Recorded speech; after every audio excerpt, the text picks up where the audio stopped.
and it looks like we are live. Howdy, folks. It's been a hot minute. Double checking that things are going through. Yeah, we're playing more Slime Rancher. We're listening to more Welcome to Nightvale.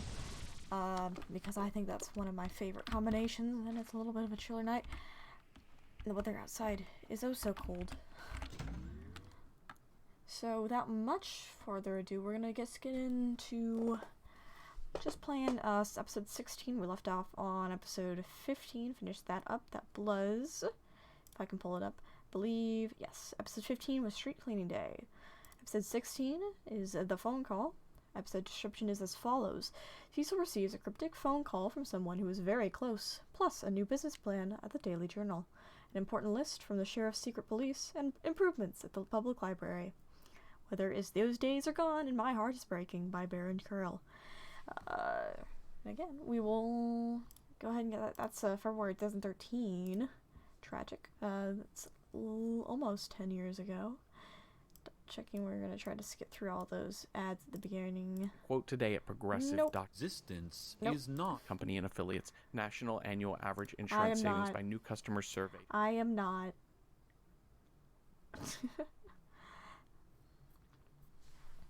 I am not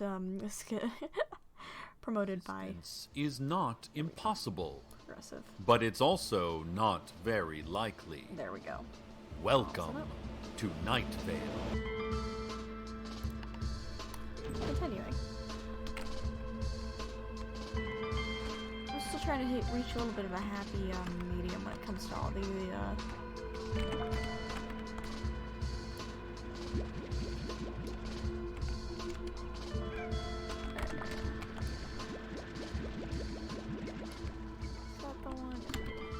In light of the ever-declining sales of newspapers and the rise of competition from digital media, the Nightvale Daily Journal announced that it has developed a new business model.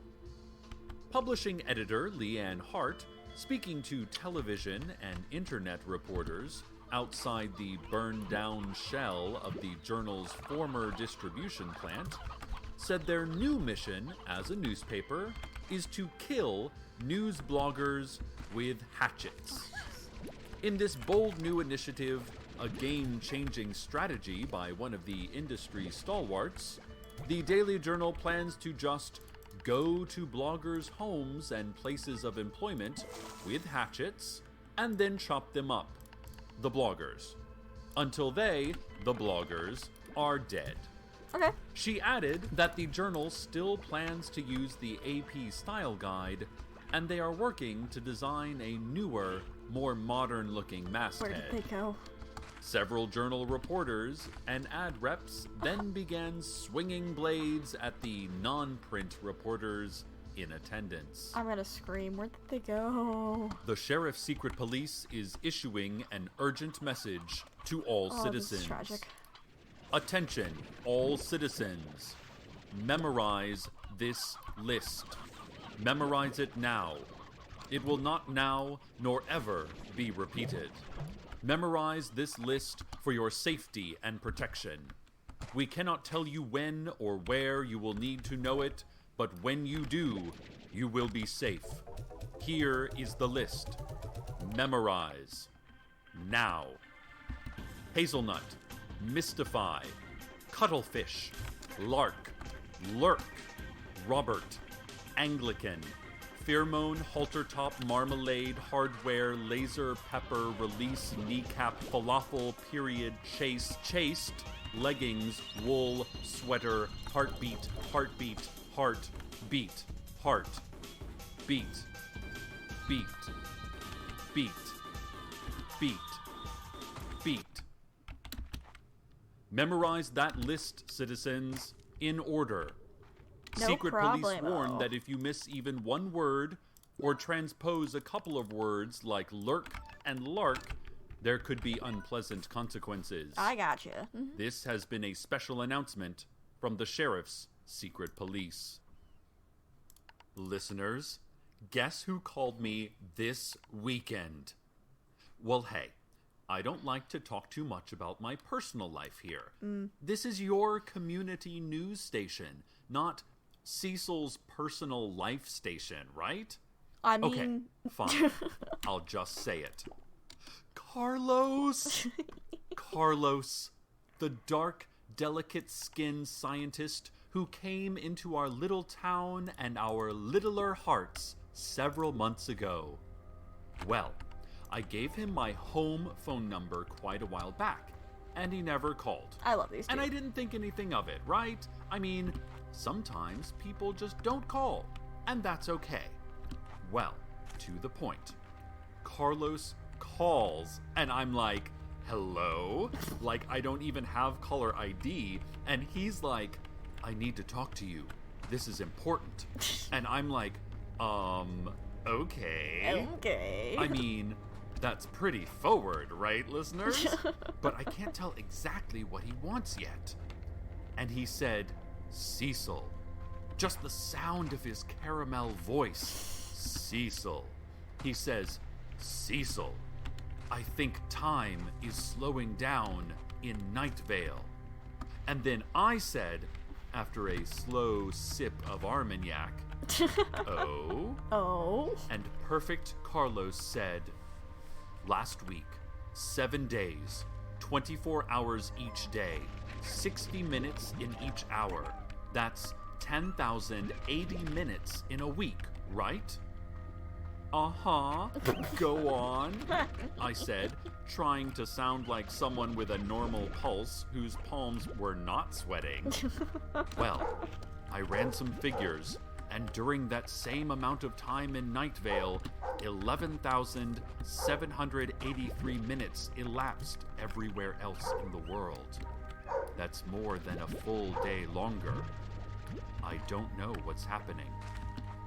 So that's what Carlos said. Listeners, what do you think? I feel like time always slows down when we're together, Carlos and I. Is that what he's trying to say? I feel that way too. But I didn't say that. I just said, oh, this is bad. I just said, neat. Oh, how embarrassing. Oh, I mean, we've all been there, man. Carlos is so smart, and he says so many smart things. It's really and smart I'm not things. dumb. I like science and municipally approved books just as much as the next guy, so I can't believe that's all I could say to him. Wow. Neat. But I did manage to ask if he wanted to get together sometime and talk some more about this really fascinating subject. He said no. But he needed me to help get the word out and see if anyone has noticed a massive time shift. So, that's what I'm doing now. I'm doing it now. Anything for the scientific community. I'm very into science these days. Wow. Can you believe he called me? I love to think of just Carlos Update being on the impending on the other side invasion of this from radio, the be like, underground city. The sheriff's secret police has reviewed Teddy Williams' grainy security footage from the Desert Flower Bowling Alley and Arcade Fun Complex. And they say that the nearly indiscernible gray blotch making a slight movement near the cheese dispenser definitely proves that a lost city is moving toward war with Nightvale. Oh, shit. A balaclava-clad man wearing a mitre, cloak, and a giant silver star, and speaking through a vocoder, you know, the man we all believe to be the sheriff of Nightvale, announced this morning that all citizens should prepare their town for war.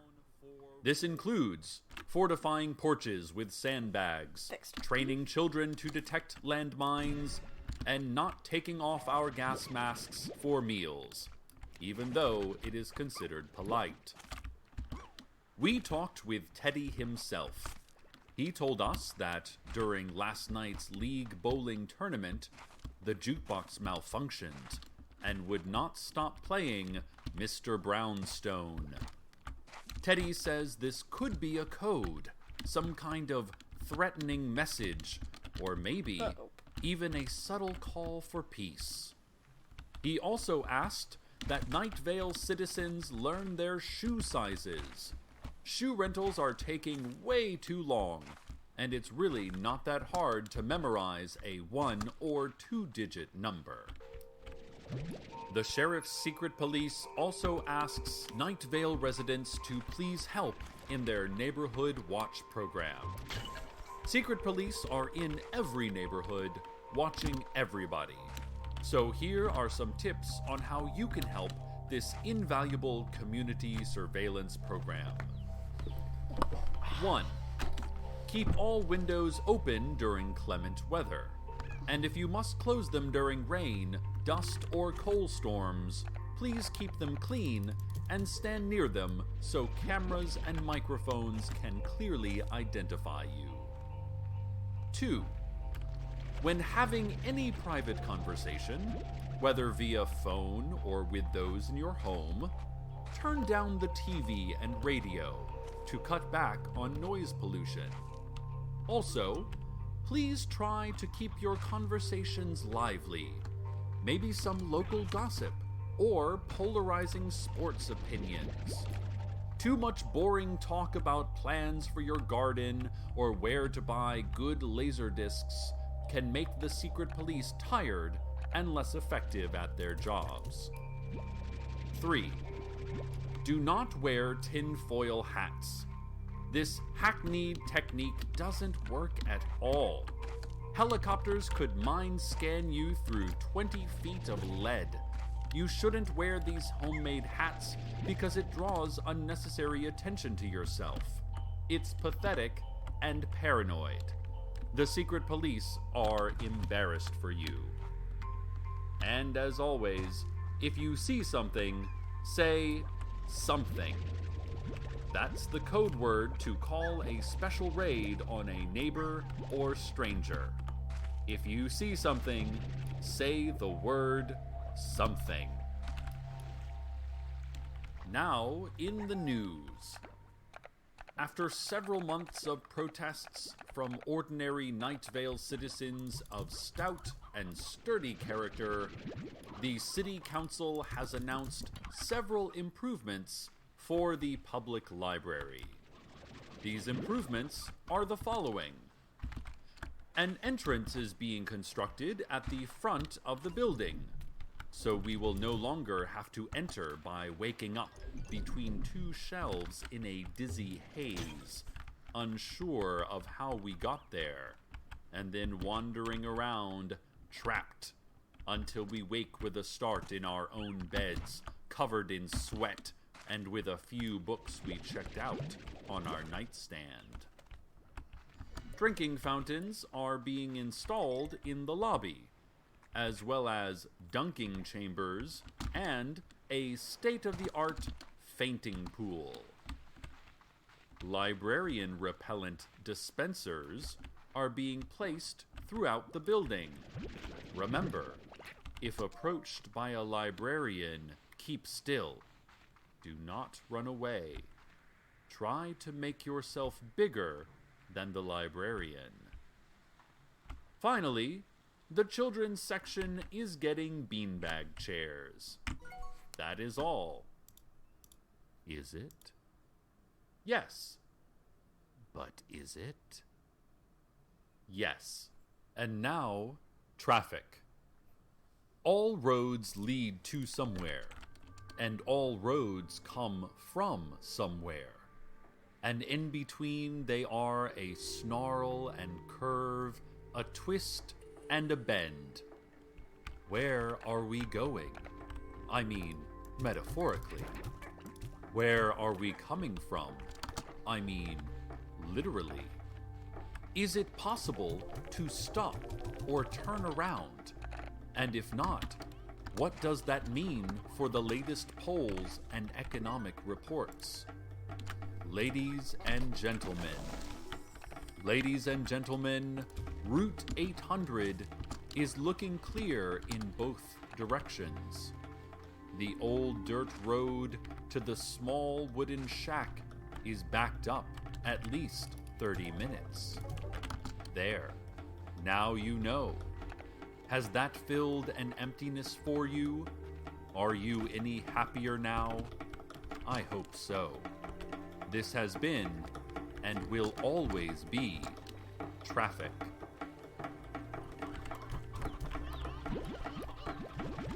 Listeners, I can hardly stand it any longer. During the past few stories, my phone has been silently buzzing. You guessed who?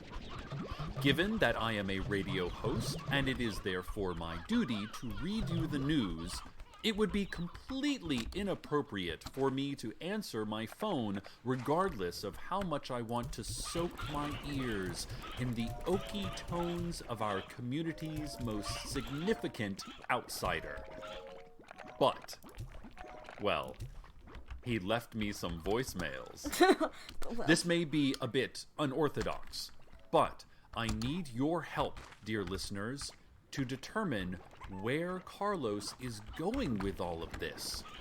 Let's listen to these together, okay? What do you think he's trying to say? First saved message. Cecil, sorry to bother you. I need you to get the word out that clocks in Nightvale are not real. I have not found a single real clock. I have disassembled several watches and clocks this week, and all of them are hollow inside. No gears, no crystal, no battery or power source. Some of them actually contain a gelatinous gray lump that seems to be growing hair and teeth. I need to know if all clocks are this way, Cecil. This is There's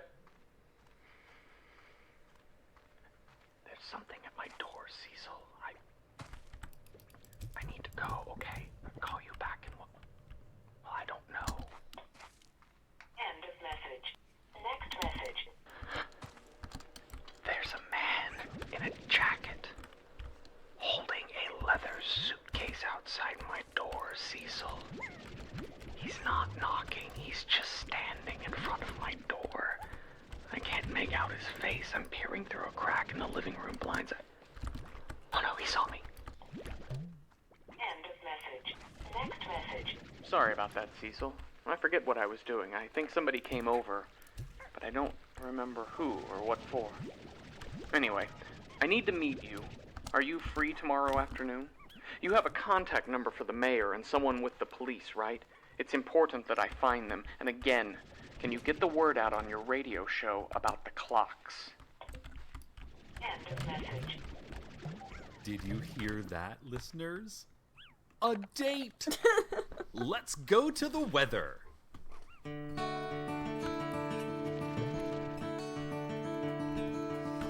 Hey Danny boy, I was thinking of our crew.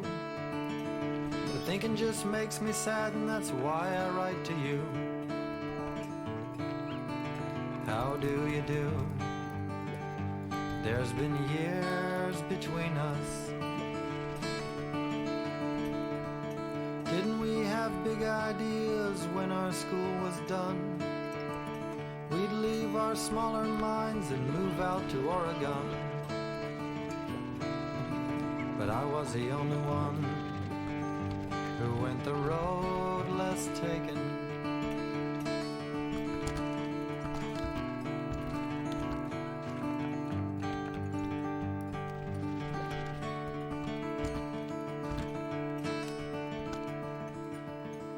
I met a girl and I swept her off her feet.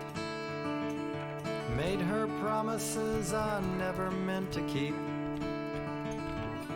There's a mean streak in me. Inside a storm was raging.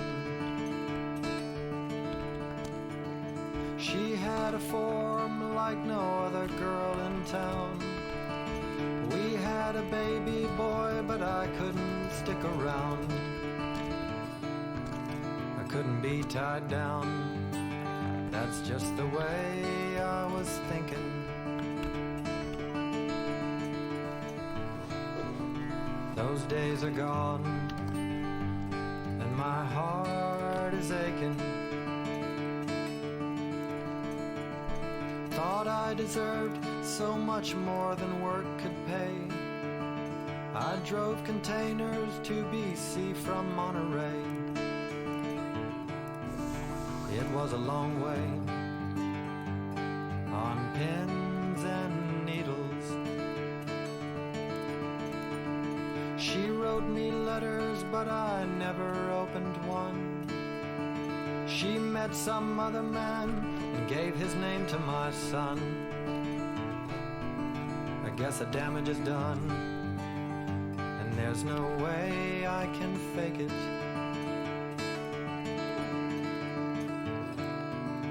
Those days are gone, That one next, yep. and my heart is breaking. Always thought my heart to be a dark horse, laying low till race day came along. Lately my heart's feeling like a dartboard, and that's not something I had planned at all.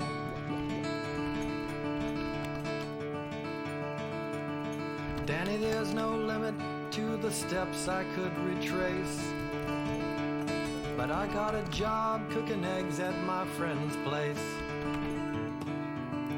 It's no disgrace to make an honest living, and if it makes you blue, I hope I did not dwell. And if this gets to you, I hope it finds you well. There's not much else out here, it's been raining.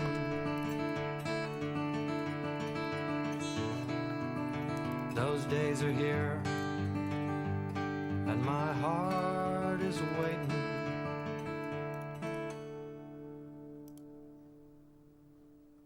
Well, I just got off the phone with Carlos, listeners, and we have a date tomorrow afternoon. It's just coffee, but maybe it's more. Maybe lots more. Who knows? You know, they always say, if you're trying to meet someone, you may never find them. But it's when you're not looking, that's when they find you. I've always heard this in reference to government agents, but I think it applies to dating as well. Carlos did want me to ask if anyone has ever actually seen the Nightvale clock tower. I told him that it was invisible and always teleporting, and that's why he can't ever see it. I mean, that seems sort of obvious. Okay, that was unfair. Carlos is a very smart man, and I shouldn't roll my eyes just because he doesn't comprehend basic architecture. He obviously has a lot of other intriguing interests, though, like clockmaking and seismology. And And who knows what else. Oh, happy day, listeners. Thanks for listening and for helping me through this. I'm so very excited. Before we go, intern Stacy just handed me this. The Sheriff's Secret Police would like to issue a correction to their earlier special alert. In their warning, they stated that memorizing a very specific list would keep you safe. This is incorrect. According to the new statement, quote, "We are not safe. We are all being hunted by time and our own deceitful bodies. Memorizing the list will merely prevent additional external pain beyond that which you experience daily just by being alive. Oh yeah. The Sheriff's Secret Police regret the error." End quote. That's it for our news. Stay tuned next for a community-wide frisson of cosmic fright. I mean, that's valid. Thank you again, Nightvale. May you too find love in this dark desert. May it be as permanent as the blinking lights and as comforting as the dull roar of space. Good night, Nightvale. Good night.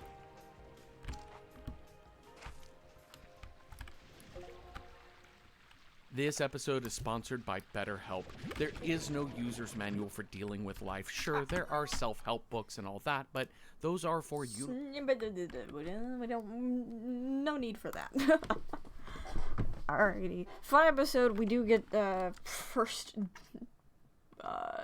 fun little gay BS between Cecil and Carlos, which is always it was some of the best bits of that first couple of years. We're going on to episode 17, that is Valentine. Episode description is as follows. Emergency crews are on hand to help clean up the aftermath of the worst Valentine's days in recent memories. Plus, important schedule changes at the Nightvale airport. The city council votes to choose an official town language, and updates on the post office. Weather is Neptune's Jewels by Mystic. That girl, Mystic. Alrighty. And we'll see if I actually... We'll pause that, see if we can skip through the ads at the beginning. Average insurance. Welcome to Nightvale is too... Nope. We're fine. Welcome to Nightvale. Perfecto.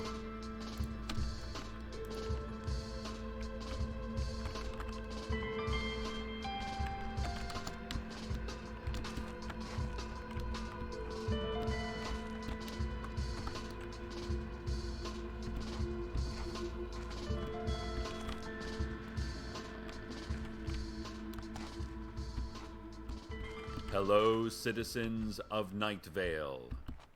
I bring you now to our ongoing coverage of the Valentine's Day aftermath. Emergency workers have been at it since early this morning, starting the long task of cleanup and recovery. Reports are still hazy, but we believe that the housing developments of Marshall's Gorge and Golden Dunes have both been wiped completely off the map, while Coyote Corners and Cactus Bloom are reporting extensive damage to structures and power lines. Please, if you are not directly involved in the recovery and cleanup from Valentine's Day, stay off the roads to make room for those who are. This Valentine's Day, as all Valentine's Days, will not succeed in bringing our city down. This Valentine's Day, as all Valentine's Days, will soon recede into painful memory, fading with time until another foul Valentine's Day is upon us again. In other news, the Randy Newman Memorial Nightvale Airport has announced some schedule changes due to multiple severe weather conditions, including the existence of an atmosphere and that strange fiery orb that appears for approximately half of every 24-hour period. Many of today's flights will be delayed for several hours, while the rest will be moved into the past and will have already happened last week.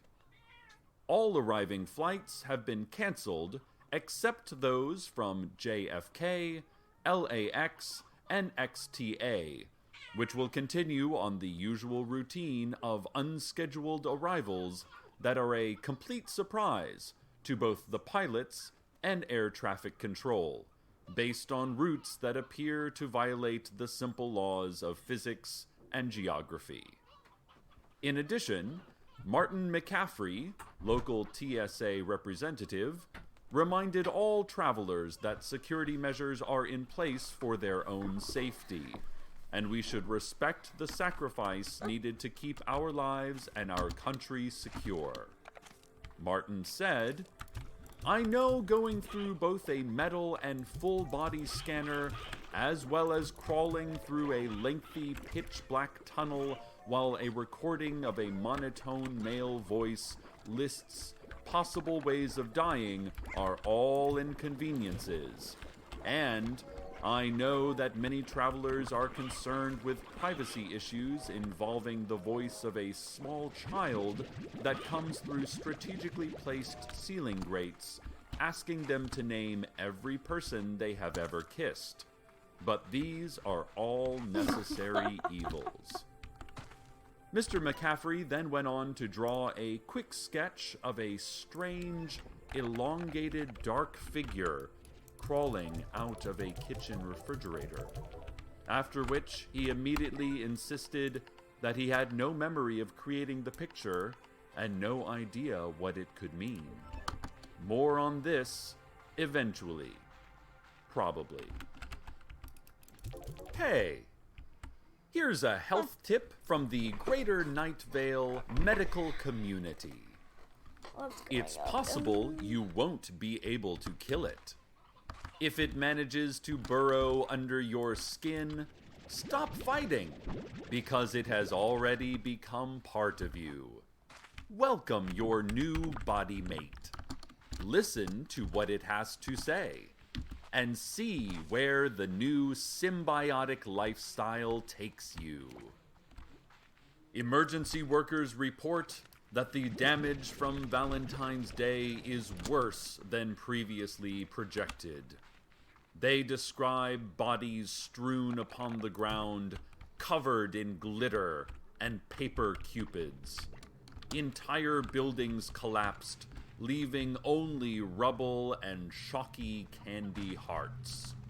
And of course, there is the sad fate of those chosen to be another person's Valentine. Little can be said to help the families of those unfortunates, except that the process is, while exactly as ghastly and excruciating as feared, apparently not as horribly slow and drawn out as it appears to outside observers. As usual, no aid has come our way from either the state or national government. The State House even went so far as to send a formal reply, the entirety of which reads, "Sorry, we can see what you were going for, but maybe we just don't get that kind of thing. Anyway, creative stuff, There we go. and have a happy Valentine's." Those monsters. If you or anyone you know has any footage or photos of the events of Valentine's Day, please send them directly into the station so that we may put the images and video on the radio. Thank you, and be safe. The City Council recently moved to name dance as the official town language. This measure has been met with tense debate and raised voices over the past several weeks. Proponents say we need a unified language, as it will save money on municipal signage and documentation, not to mention bring us together as a community. The poetry of the human body, they said, while quickly pulling in their elbows and turning their bowler hats down over their eyes in an obvious tribute to Bob Fosse, mates physical being with mental necessity, a marriage that brings purpose to our quickly rotting, living corpses. Opponents say that this move, if voted into law, is discriminatory against the physically handicapped. Also, less than 10% of Nightvale citizens have ever taken a single dance lesson, let alone achieved lifelong mastery of one of the most ethereal and difficult to grasp art forms. One opponent, who asked to remain nameless out of fear of retribution, told us the bill was entirely funded by lobbyists from Cheryl's Little Princess's dance studio. Just follow the money, they said. Then the anonymous insider's pupils grew until they eclipsed the whites. Their tongues slid out from their knife gash of a grin, and their hair would not stop graying and growing. A final vote is expected on Tuesday. And now, traffic. A representative from the Sheriff's Secret Police, waving vaguely at a map in our studio, said that there are street closures. Quote, all over. Just all over the general area, the representative said, tapping the edge of the map with 2 knuckles, a bunch of them in different places. We asked if he could be more specific, and he nodded, but did not say anything more.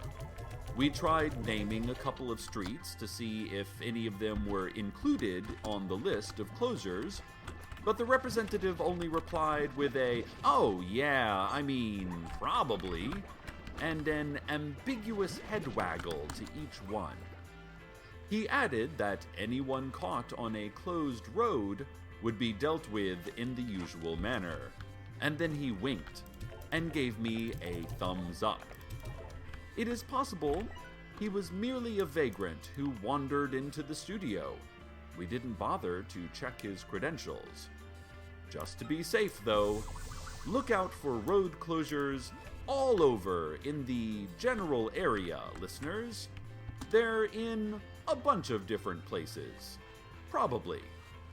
This has been Traffic.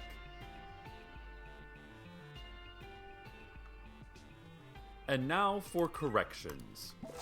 We offer the following corrections to previous reports broadcast on Nightvale Community Radio. 1. Blue, not green. 2. A low whirring sound was heard only by those to the west of it. 3. The witness's name was Henry Gregson, and not, as we reported, Crystal Soul Eater. 4. We were feeling, at best, fine, and not, as we stated on the record, pretty good, thanks. 5. No, do not do what we advised. We were so terribly, terribly wrong. If you have done it already, well, our heart goes out to those who miss you. Please forgive us. Please forgive us. This has been Corrections. More post-Valentine's Day news.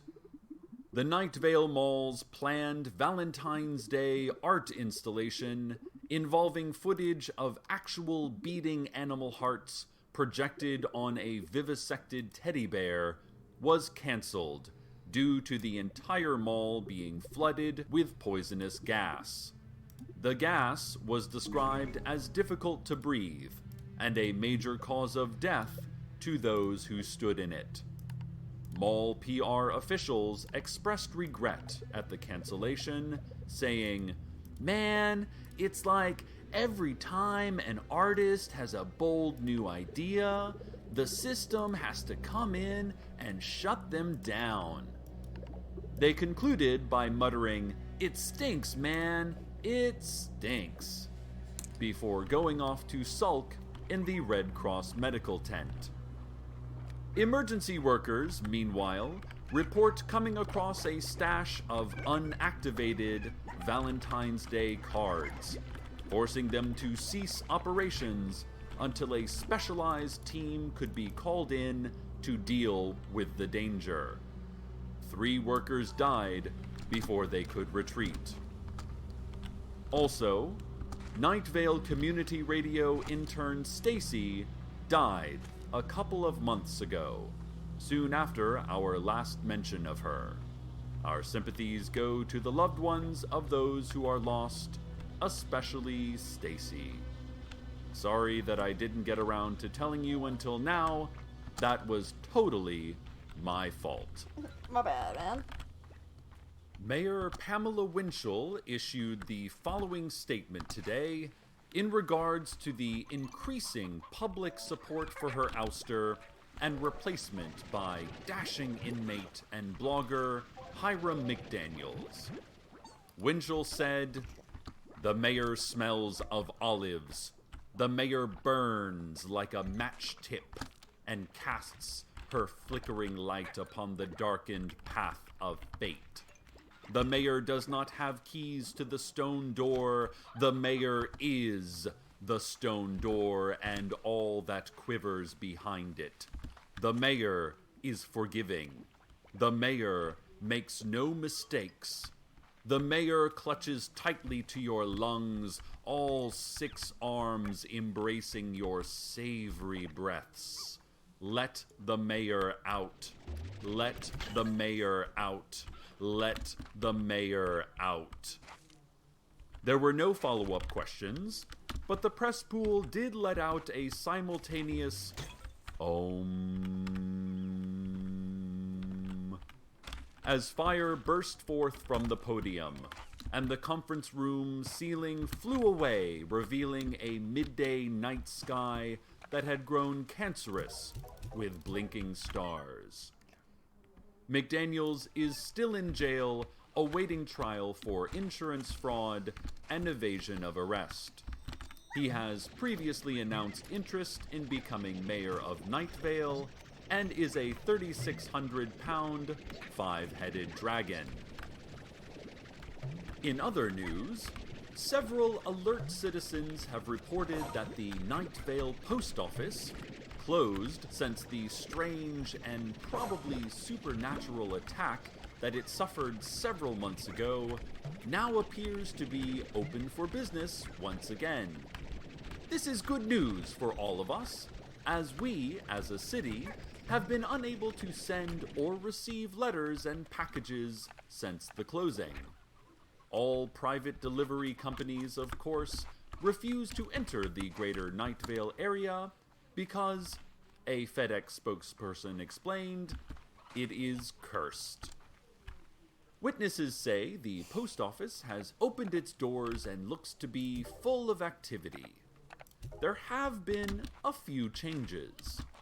For instance, all clerks behind the counter are now strange cloth-wrapped figures who hum tunelessly and turn in place instead of doing any sort of official postal business. In addition, the entire customer line and lobby area is full of more of these cloth-wrapped figures, all similarly turning and humming. Those who have tried to enter the building have reported an immediate wave of dizziness and nausea, followed by visions of strange jagged peaks and a churning black ocean. Also, they say, stamps now cost 2 cents more than a few months ago. It is not enough, apparently, for the Postal Service to violently assault our minds with visions, but they are also intent on bleeding our wallets dry. For shame. But hey, at least everyone can get Amazon deliveries again. As their slogan says, Amazon.com, the only website now. Where did the rest of them go? Do not ask. Do not ask. And now, the weather.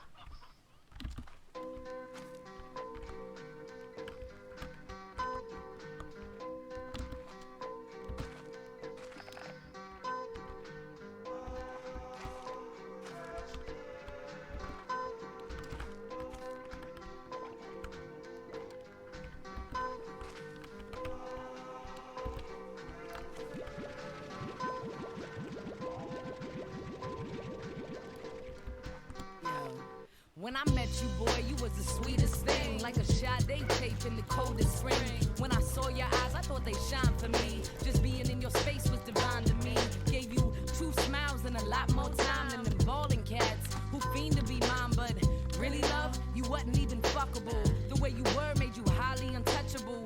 Teach you, though, every move you made. Study from a distance, watch the games you played. And some would say I should've never came closer, but I ain't never had the taste for the phrase not supposed to. So I chose, imagine that, put a plan into play to make it public fact that I'm the one and you should've knew that them other girls have never loved you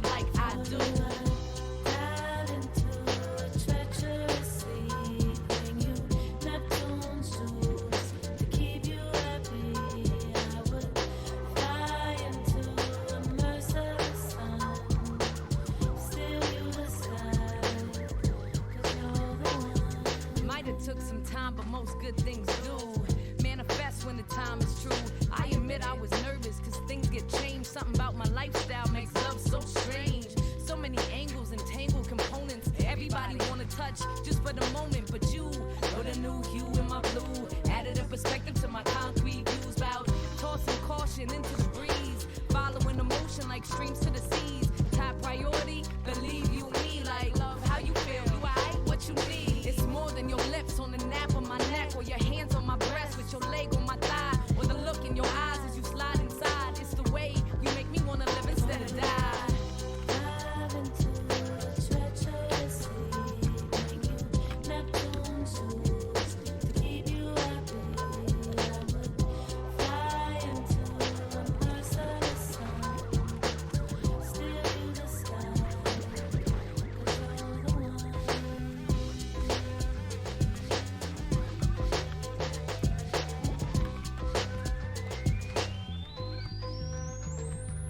The funniest part is that I've never claimed you, yet and still when I talk to God, I name you. Even got your own song. Look, you a star, no need to call names. You know who you are. I give you everything.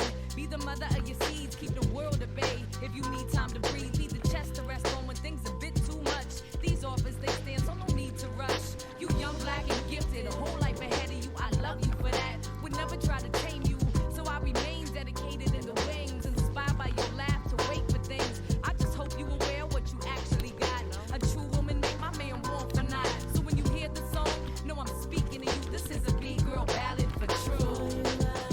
Dive into a treacherous sea, bring you Neptune's tools to keep you happy. I would fly into a merciless sun, steal you the sky. For you I'd dive into a treacherous sea, bring you Neptune's tools to keep you happy. I would fly into a merciless sun, steal you the sky, 'cause you're the one.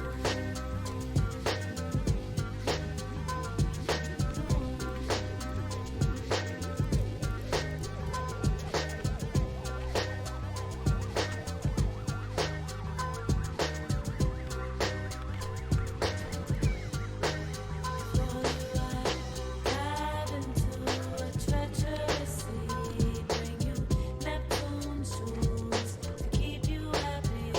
I would fly into a merciless sun, steal you the sky, 'cause you're the one.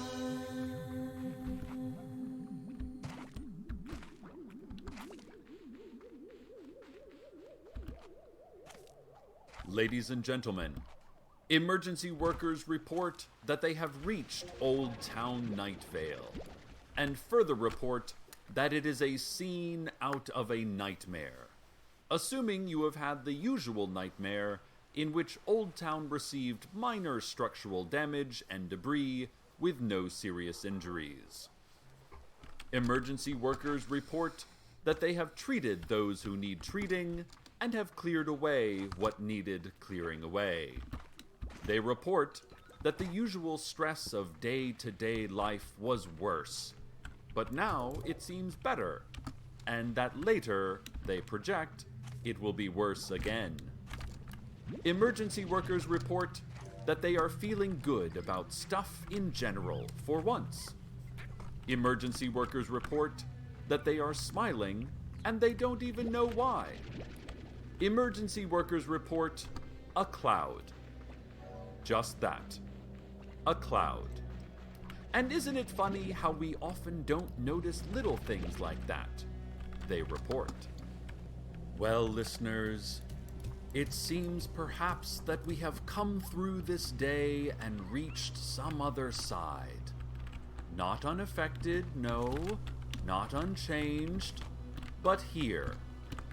After all, this Valentine's Day, as all Valentine's Days, will not succeed in bringing our city down. This Valentine's Day, as all Valentine's Days, will soon recede into painful memory, fading with time until another foul Valentine's Day is upon us again. Stay tuned next for me saying good night, Nightvale. Good night. Good night, Nightvale. Good night. That's a pretty good bit.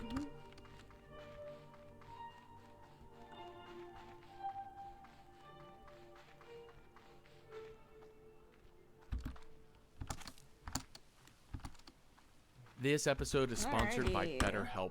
There is no user's manual for dealing. No, we don't need that here. Of course not. What are you talking about? Better help? More like better get some help for yourself. I think we're actually. Actually, let me double check this. Yeah, we are getting closer and closer to the whole bit with Desert Blast. This next episode is episode 18, The Traveler.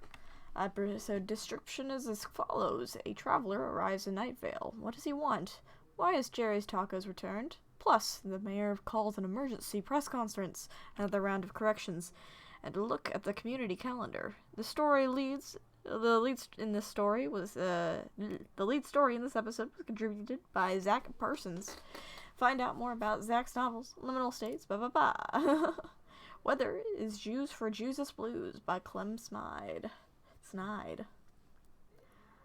I'll keep this short. It's too bad. It's too long. Driver. The optimist says the glass is half full. The pessimist says the glass is half empty. It is only the truth seeker who wonders, why is the glass there? Why is there water all over the floor? Why is it covering every other surface of the house? Who or what is doing this to us? Welcome to Nightvale. Good point.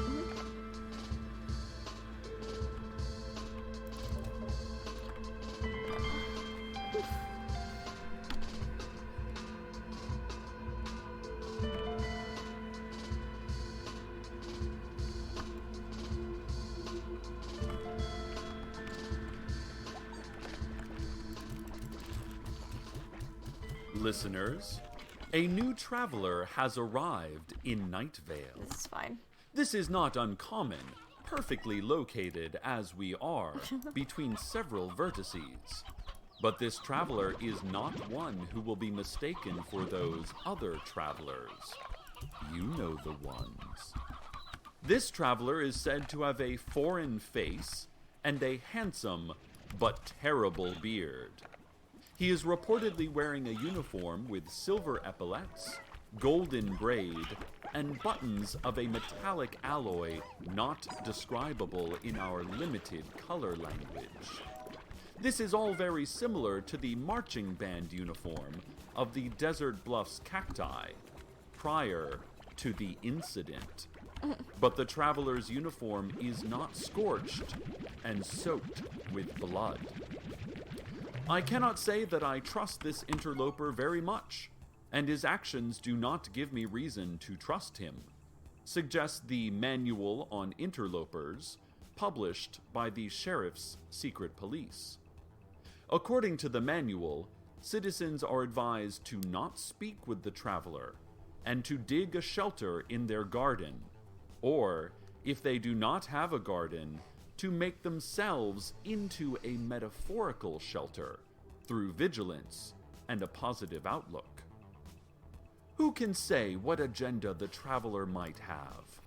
He drives a large and expensive truck. He digs in the desert late at night. He does not seem adequately respectful of forbidden areas. And he has already married Nightvale's third most beautiful woman, Wow. Cactus June. Cactus June. He persuaded her to come down from her cactus, and he has married her. I am looking at a photograph of the wedding in the newspaper at this very moment. Now, I am drinking something.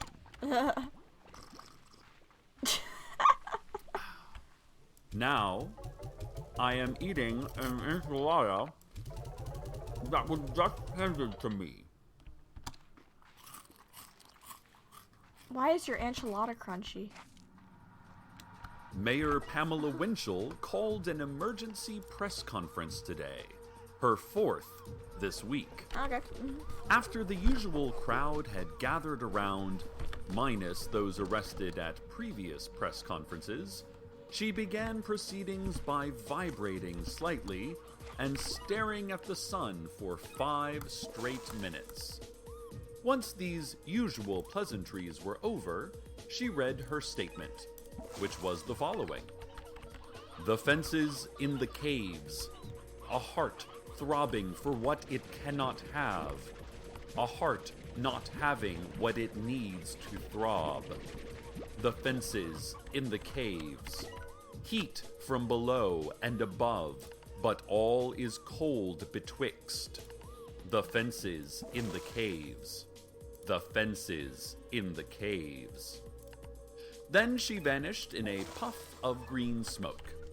Several follow-up questions were asked, but since no one was at the podium, none of them were answered. Many of the questions were rhetorical anyway. After the round of questioning, a few arrests were made, and the chosen journalists were led away to wherever journalists are taken when they disappear forever. All in all, a relatively uneventful press conference. And now a public service announcement. The Nightvale Psychological Association recommends that you spend at least 30 minutes each day believing what you see. The NVPA cited a study showing that more than 60% of all working citizens live in a self-created dome of obstinance, distraction, and surreal fantasy.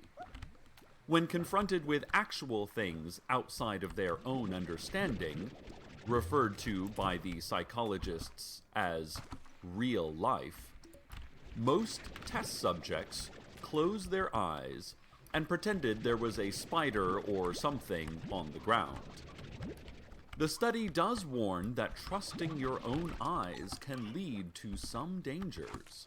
For instance, poltergeists, robots, and humidity may create visual illusions, tricking you into unsavory activities like gambling and eating non-foods, so that they can gloat at your misfortune. But the NVPA assures us that taking what you see at face value, even if only for a few minutes daily, is the most efficient way to live. It saves the mind from the emotional stress of self-fiction and skepticism. The NVPA statement adds that you look good in that shirt, and that you should wear tighter clothing. People want to see what you look like under there. They also ask you to just touch their back. You don't have to rub it, just touch it. Just put your hand there. God, I miss you so much. The report concludes. This just in. The traveler and his wife, Cactus Judy, were seen shopping at the Ralphs just moments ago. He was shaking his head at the fashion of our clothing and clucking derisively at our telephones and grocery scales. We have much better when I am from, said the traveler according to one report, which I am choosing to believe. He added, "That's right, I said when and not where." He then winked.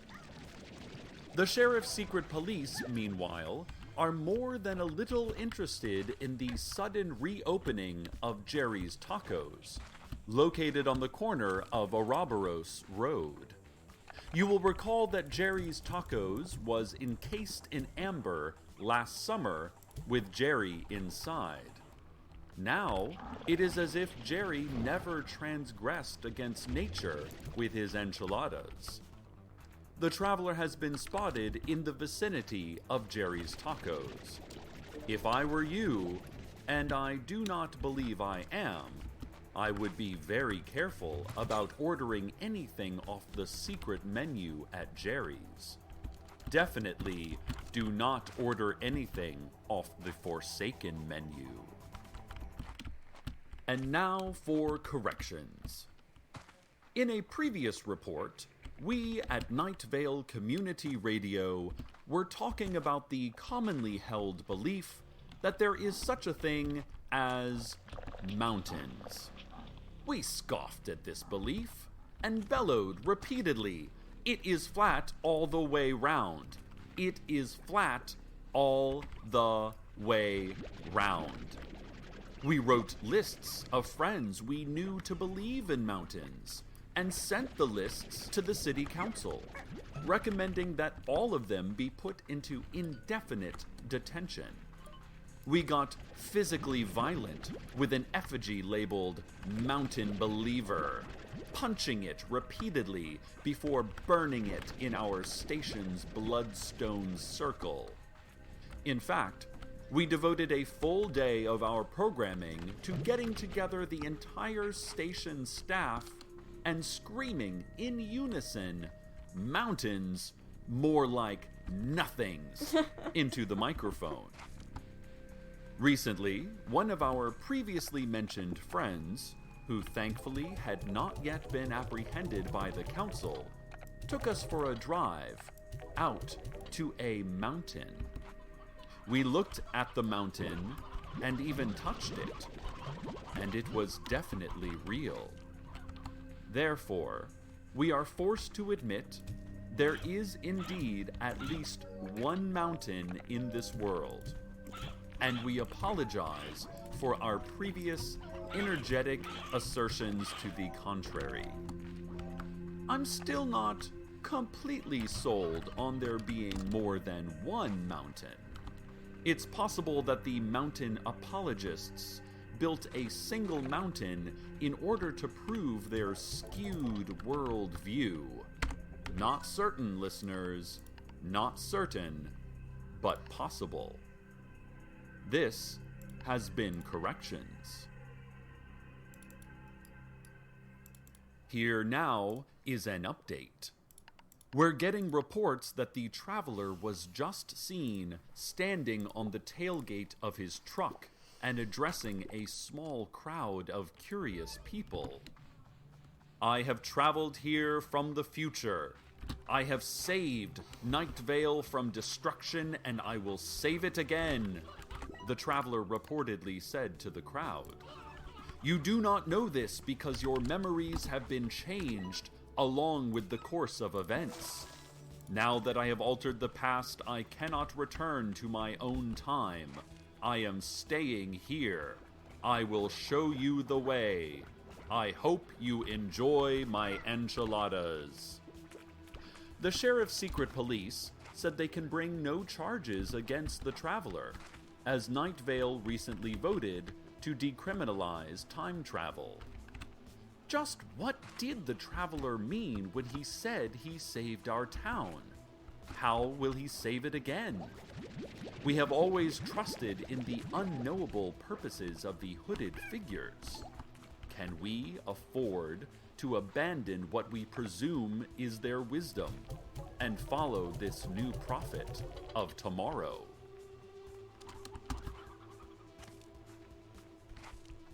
And now a paid editorial sponsored by Yelp.com.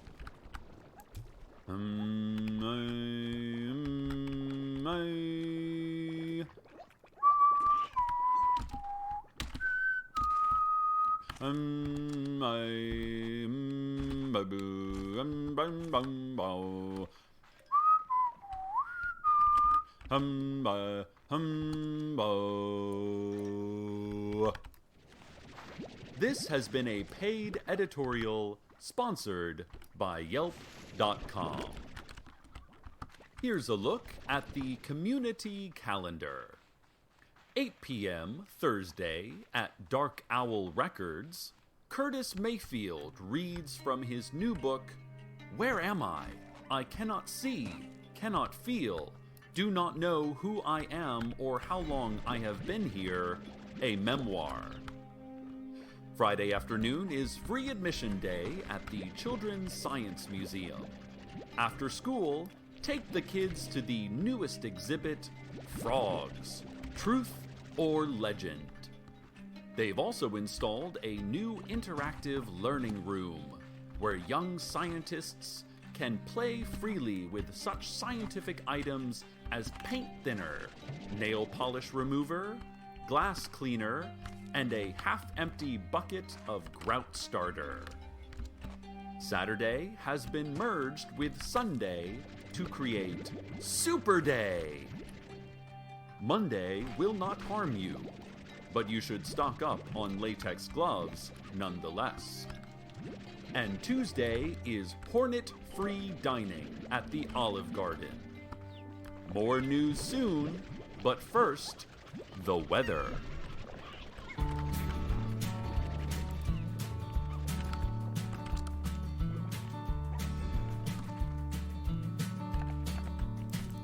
I was searching for something I could not describe.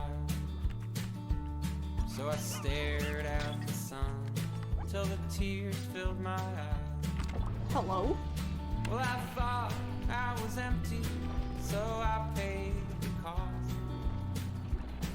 But now Sweet. that I'm found, I miss being lost.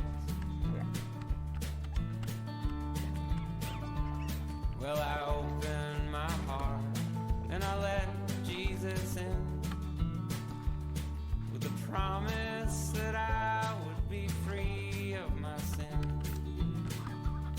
But I only felt guilty that he died on the cross.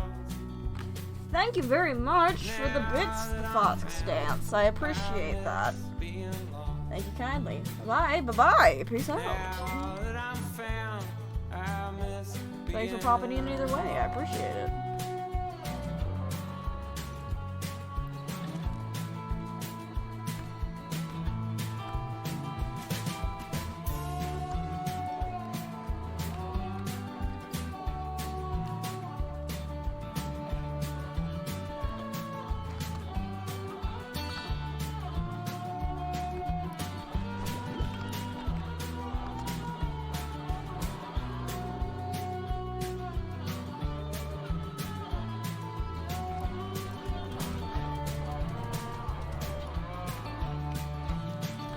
Well, I don't want to suffer and I don't want to die.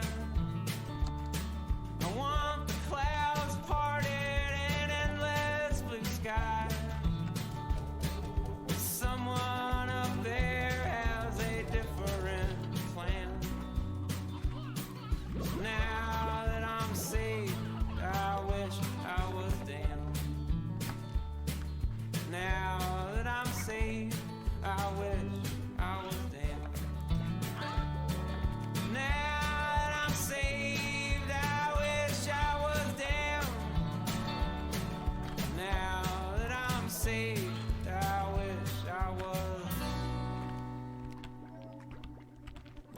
Ladies and gentlemen, and those of you not clearly falling into either category, I appreciate that. it is my ambivalent duty to report that the traveler is suddenly gone.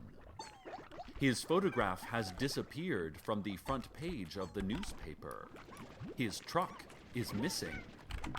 Some who reported seeing him have called back to say that they must have been mistaken, and that they have never seen anything, that they don't even know how to open their eyes.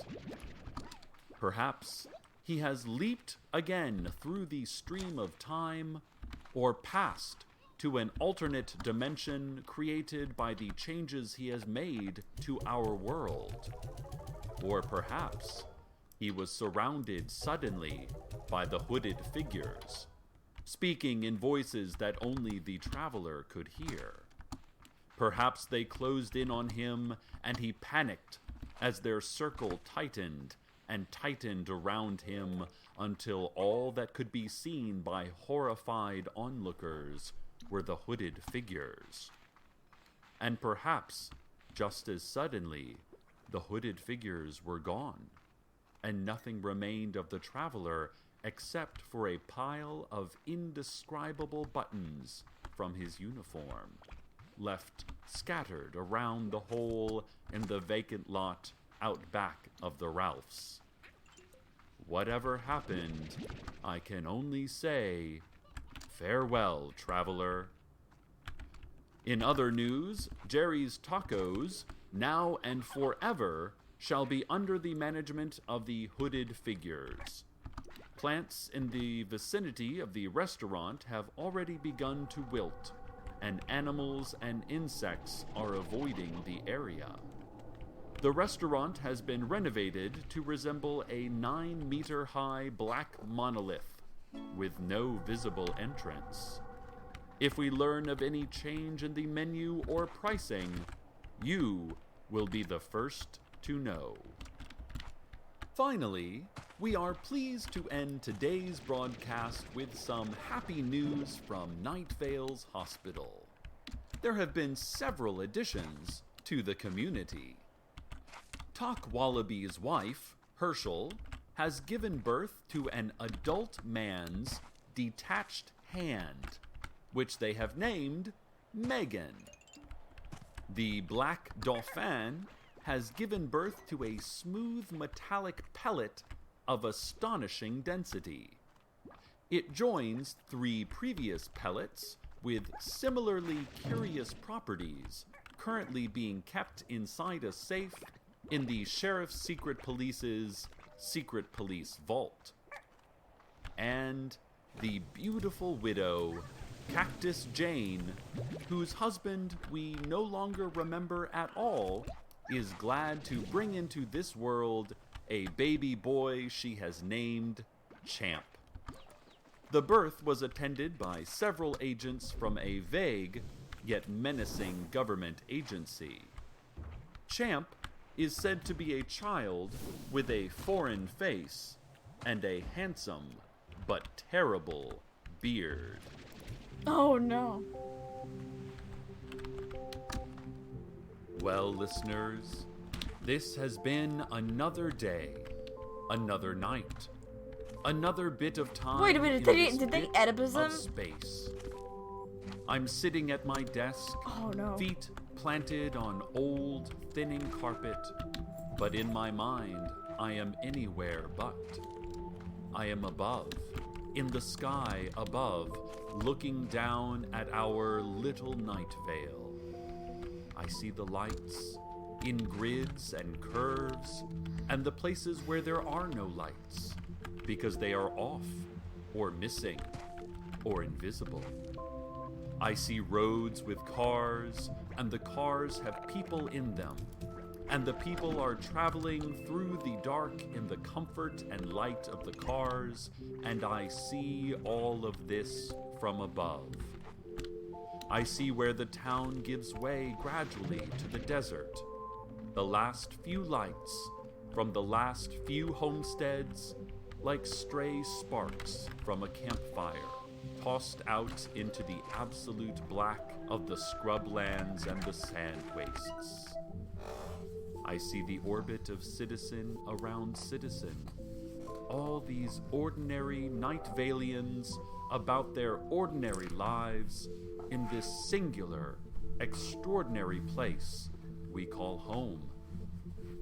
Moving higher into the cold, thin air of the upper atmosphere, I see below me the crisscrossed lines of contrails and chemtrails, the signature of air machines that have long since moved on, the footprint of our civilization upon the night sky. And looking up, I see only the stars and the void, all a little closer than they were before, all still so unreachably distant. I have something of urgent importance to tell you, but I will tell it to you later, or I will tell it to you not at all. Certainly, I will not tell it to you now. Now, I merely look, from the vantage point of my own imagination, down at a town busy with its own existence. And for now, existence is enough. Stay tuned next for an exact word-for-word repeat of this broadcast that will seem to you imperceptibly but unshakably different, although you will never be able to explain why. Good night, Nightvale. Good night. Yeah. Got it this time. Oh, like, we got it. That was episode 18, going on episode 19A, The Sandstorm. Episode description is as follows. A dangerous sandstorm threatens Nightvale, plus baseball opening day, a look at financial news, and Cecil finds himself in a strange new place. Weather is Elizer's Waltz, composed by Larry Cazzaro and Ron Fink. Performed by Disparition. Alright. Meow. If I remember, I think I remember this episode really well. I'll be real, but it's been so long. I'll keep this short. Yep, shut up. Of Night Day Insurance Company and affiliate. No, Light Yep, in the there we go. night. Annual average insurance savings by new customers surveyed who saved with Progressive between June 2020 and May 2021. Potential savings will can't vary. Discounts do vary and are anything not about available in all states and situations. Blinking red light in the night sky. The future is changing, but it's hard to tell. Welcome to Nightvale.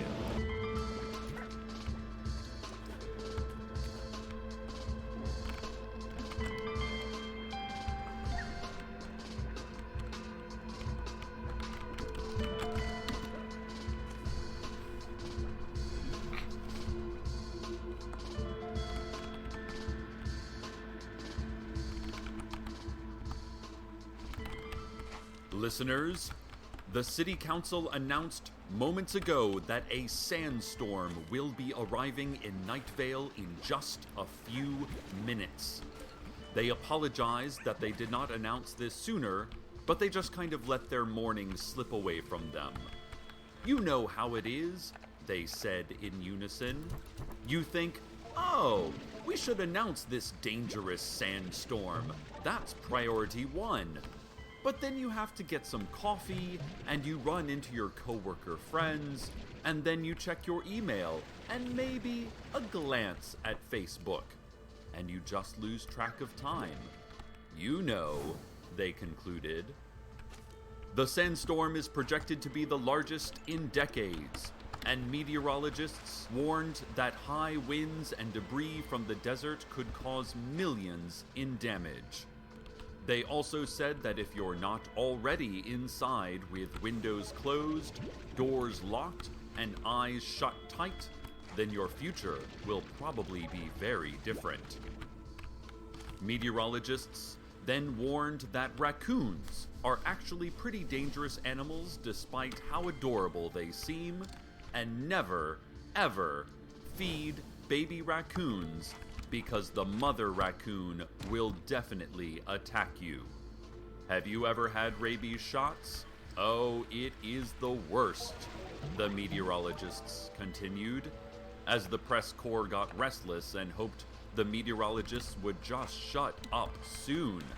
God, meteorologists just don't know when to stop, the entire press corps moaned. So, take cover, Nightvale. Hide in your homes and offices, and pretend that mere walls are enough to protect you from nature's might and life's brevity and meaninglessness. Keep your radios tuned in here. We'll keep you up to date. Hey, sports fans. Assuming we're all still here after today, it's time for baseball season. This Saturday is the minor league home opener for the Nightvale Spider Wolves. They'll be taking on bitter rivals, the Desert Bluffs Sunbeams. The Spider Wolves are fielding a very young but promising pitching staff this year. Fans are especially excited to see 20-year-old hometown hero Trevin Murphy get his first chance in the starting rotation. Murphy graduated Nightvale High School 2 years ago and immediately joined the Spider Wolves, just after they discovered he could use his telepathic powers to cripple batters emotionally, often sending them into weeks-long slumps and fits of crying, even while playing in the field. The Sunbeams have some changes in their team as well.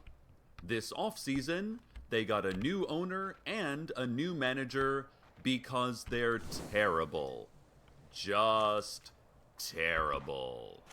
Who even cares? And now, traffic. Highway officials are warning all Nightvale residents to stay off the roads. The sandstorm is making travel nearly impossible. We are told that several cars have stalled near the southbound off-ramp at exit 6 on Route 800. Traffic officers reported that each car screeched to a halt, and through the rushing sand they could see dozens of drivers and passengers running into the road, pairing off, and then fighting. They noted that each fighting pair seemed to be of the same build, gender, age, and were wearing the exact same thing. Hell yeah. Also, unrelated to the sandstorm, all stop signs and traffic lights have been taken down for their bi-monthly polishing. They'll be back from the cleaners on Tuesday, officials said. Listeners, thank you for your calls and emails. We're getting word that the sandstorm has already begun to hit. Larry Leroy, out on the edge of town, called moments ago to say that the sand was thick and really flying fast, but that when it touched his skin, he could hardly feel it. He could hardly feel a thing, that the past was a fiction, and that consequences were a choice. He saw colors and shapes instead of familiar things like stoves and ponies. He shouted a bright confirmation of life up toward the sand-covered sun before gasping and screaming, "No, not you, not you," and then hanging up the phone. Well, thank you, Larry, for that informative report. We'll certainly keep that in mind. Old woman Josie has not called, but intern Dana said that Josie updated her Facebook page with an Instagram of some rune stones. Dana has been furiously translating these symbols, and her best guess is that they say, "They come in twos. You come in twos. You and you. Kill your double." There's also a link to this amazing cat that keeps jumping in and out of boxes, and oh my god, that is the cutest thing I have ever seen. Dana, you have got to post that on my wall. Oh my god, he loves those boxes so much. And now a look at financial news. A fallow wheat field, gray sky, cut by black V's of black birds. There is a child dragging a hatchet. His eyes cast down, his eyes tight, his eyes white and red and superfluous. He knows not what he sees, but he knows what is there. A single black-winged beast, beak cracked, feathers rotting, alights roughly on the child's shoulder. They stop. The bird picks at the cartilage of the boy's ear as if biting secrets into it. The boy groans, not unpleasantly. Heavy, slow clouds roll and rise, starkly contrasted against the flickering Dogero-type hills, which stoically keep the poisonous rains at bay. A sudden little river, partially walled by palsied shafts of grain, rolls by. The boy walks into it. He bends forward. His blank eyes stare into his reflection. Neither he nor his mirror knows the other is there, but the bird knows. The bird cackles, or perhaps cries. Even the bird is uncertain. The boy takes a palm full of the dark water. Most of it runs out through his long, zigzagging fingers. He licks the remainder from his dusty skin. A sound, like thunder, like drums, like steps. The boy turns and hurls his hatchet behind him. The bird flies up and away. There is a hideous thump. The boy knows not what he has hit, but that it has been wounded. He waits for its retort. This has been Financial News. This just in, Nightvale. Mayor Pamela Winchell has declared a state of emergency. She has asked that if you are still outside, you return home immediately. A second announcement shortly after says that she was lying and that you shouldn't listen to her. She's not the real mayor. I am. A third announcement followed requesting that you give me the microphone and get away from the podium. This is my press conference, you replicant clown. The press conference then erupted into shouts of phony and imposter as the press corps suddenly doubled and began fighting itself. Nightvale, do be careful. I fear this sandstorm to be quite a terrible event. Please stay safe inside, and should you see yourself, I cannot condone murdering yourself. I just don't believe violence is ever the answer. It is a question. The real answer is far more terrifying. So, make peace with your double, Nightvale. Do not be tempted to draw swords or guns. We can get along. Oh dear.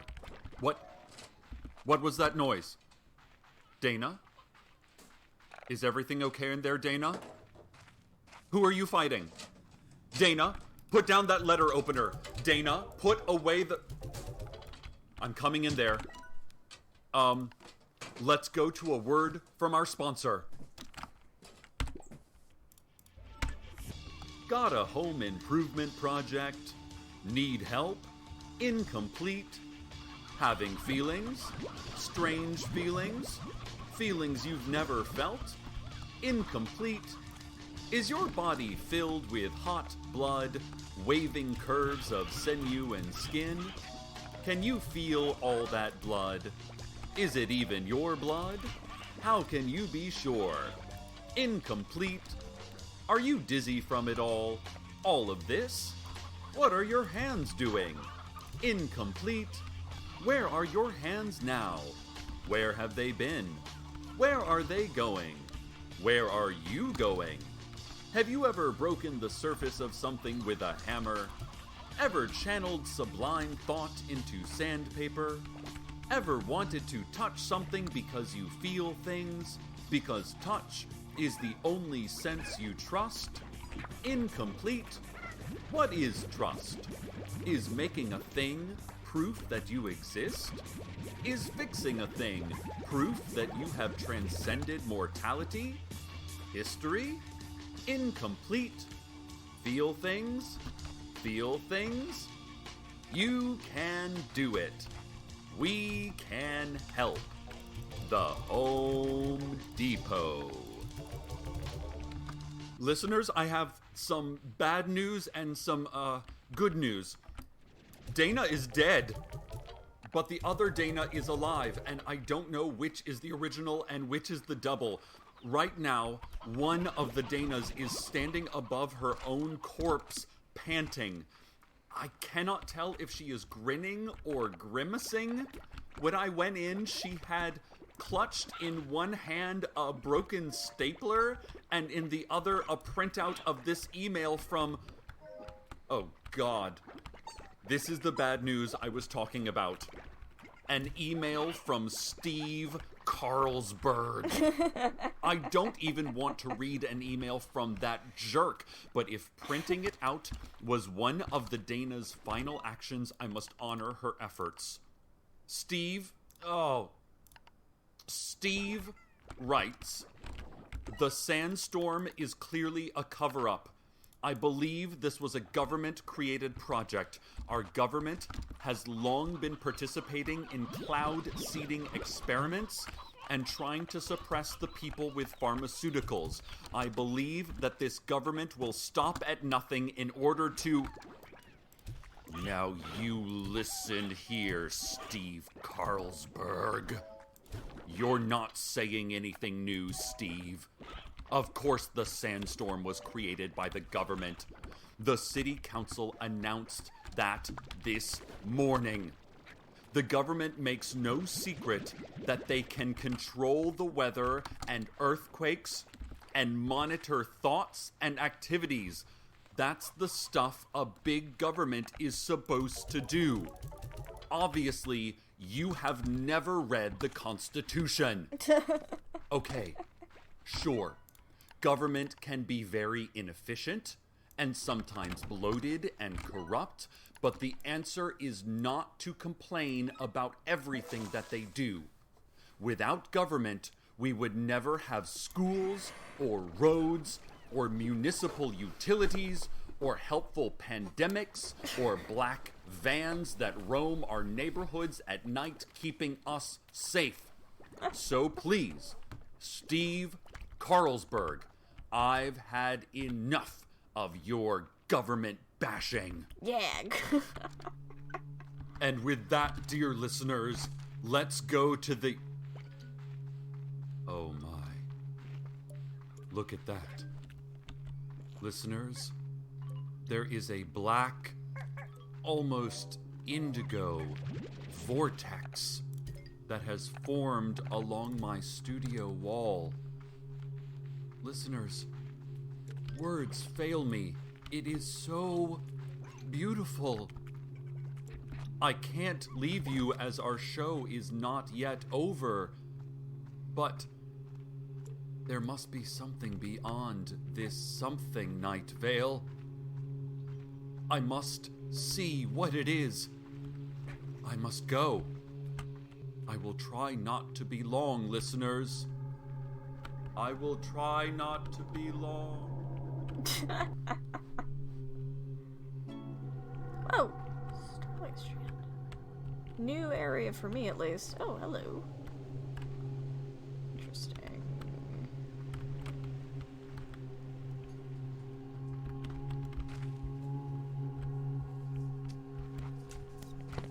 Hello? Hello? Hello, Desert Bluffs? No. What is this studio? Hey there, Desert Bluffs. No. I don't know if you can hear me. Kevin here. I don't know where I am. It's a radio studio, but the walls are darker. The equipment looks much older. Certainly much drier than it should be. The microphone was made... when? Have I gone back in time? Vanessa, are you in the booth? Listeners, if you can hear me, I am in a strange place. I do not know if I am in Desert Bluffs or if anyone can hear me. The sandstorm rages outside. The vortex is still there, only it's black, almost a deep blue. There's a low hum. I do not know if this is the portal or the storm or my own body. There is a photo here on the desk. It is a man. He is wearing a tie. He is not tall or short, not thin or fat. He has eyes like mine, and a nose like mine, and hair like mine, but I do not think he is me. Maybe it is the smile. Is that a smile? I can't say. I do hope he is safe, wherever he is. I hope I am safe, whoever I am. It is night. I think it is night. It is night. You may not know me, nor I you, but we have this mic and this voice, and your warm ears blossoming open to hear comforting secrets and the vibrations of a voice that pulse so deep into your body, your heart relaxes for a time. And we have this sitting right here on this odd and bloodless desk. So now, dear listeners, whoever you are, I give you the weather.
Hello?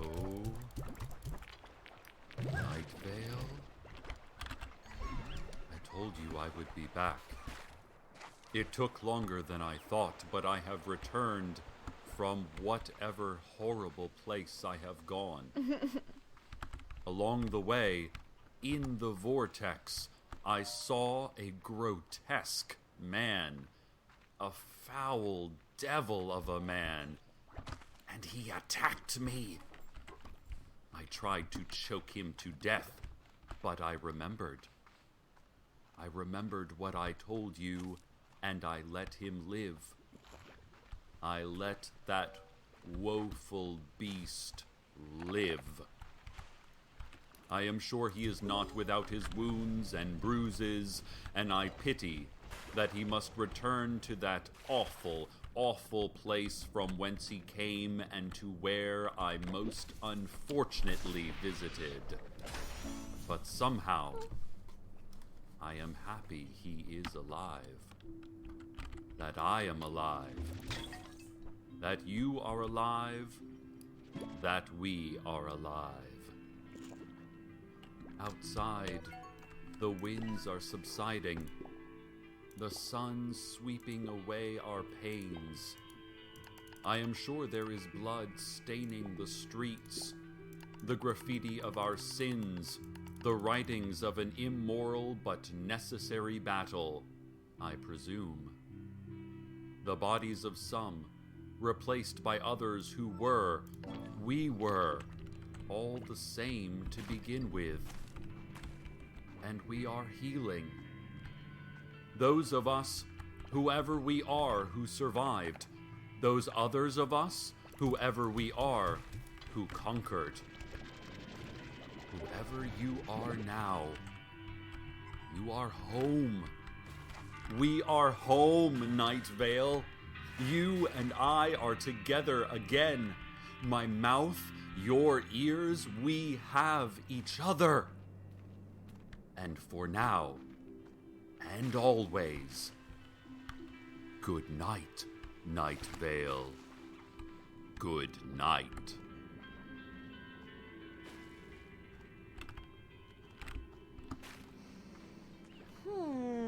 Alright. This episode is sponsored by BetterHelp. There is no user's manual for dealing with life. Sure. Moving on. That was part A. Next episode is 19B, The Sandstorm. Episode description is as follows: a dangerous sandstorm threatening Desert Bluffs, plus baseball opening day, a look at financial news, and Kevin finds himself in a strange new place. Weather is Elzer's Walls, proposed by Larry Casado and Ron Fig, performed by the Ventura Cazorro Band. All words I'm sure I said incorrectly. Getting much anyway, and it's national. There we go. Good afternoon, Desert Bluffs. This is Kevin, bringing you all your news and good spirits for another gorgeous day in the Bluffs. But before we get too comfortable, there is some news about that gorgeous day. We're getting word that a sandstorm is moving in toward us. Authorities are telling us that it is a doozy and that we should all stay indoors. Nothing to worry about, just stay out of the way. It will pass. As with life, and as with all things, it will pass. The sun will be upon us again, and it will be like 2 mornings in a day. Yes, a 2-morning day! A rebirth, a reawakening. What do you think of that, Desert Bluffs? Intern Vanessa did point out that sandstorms can do a lot of damage to cars, and if you have access to a garage, you should bring your car in. Also, get those pets inside, Desert Bluffs.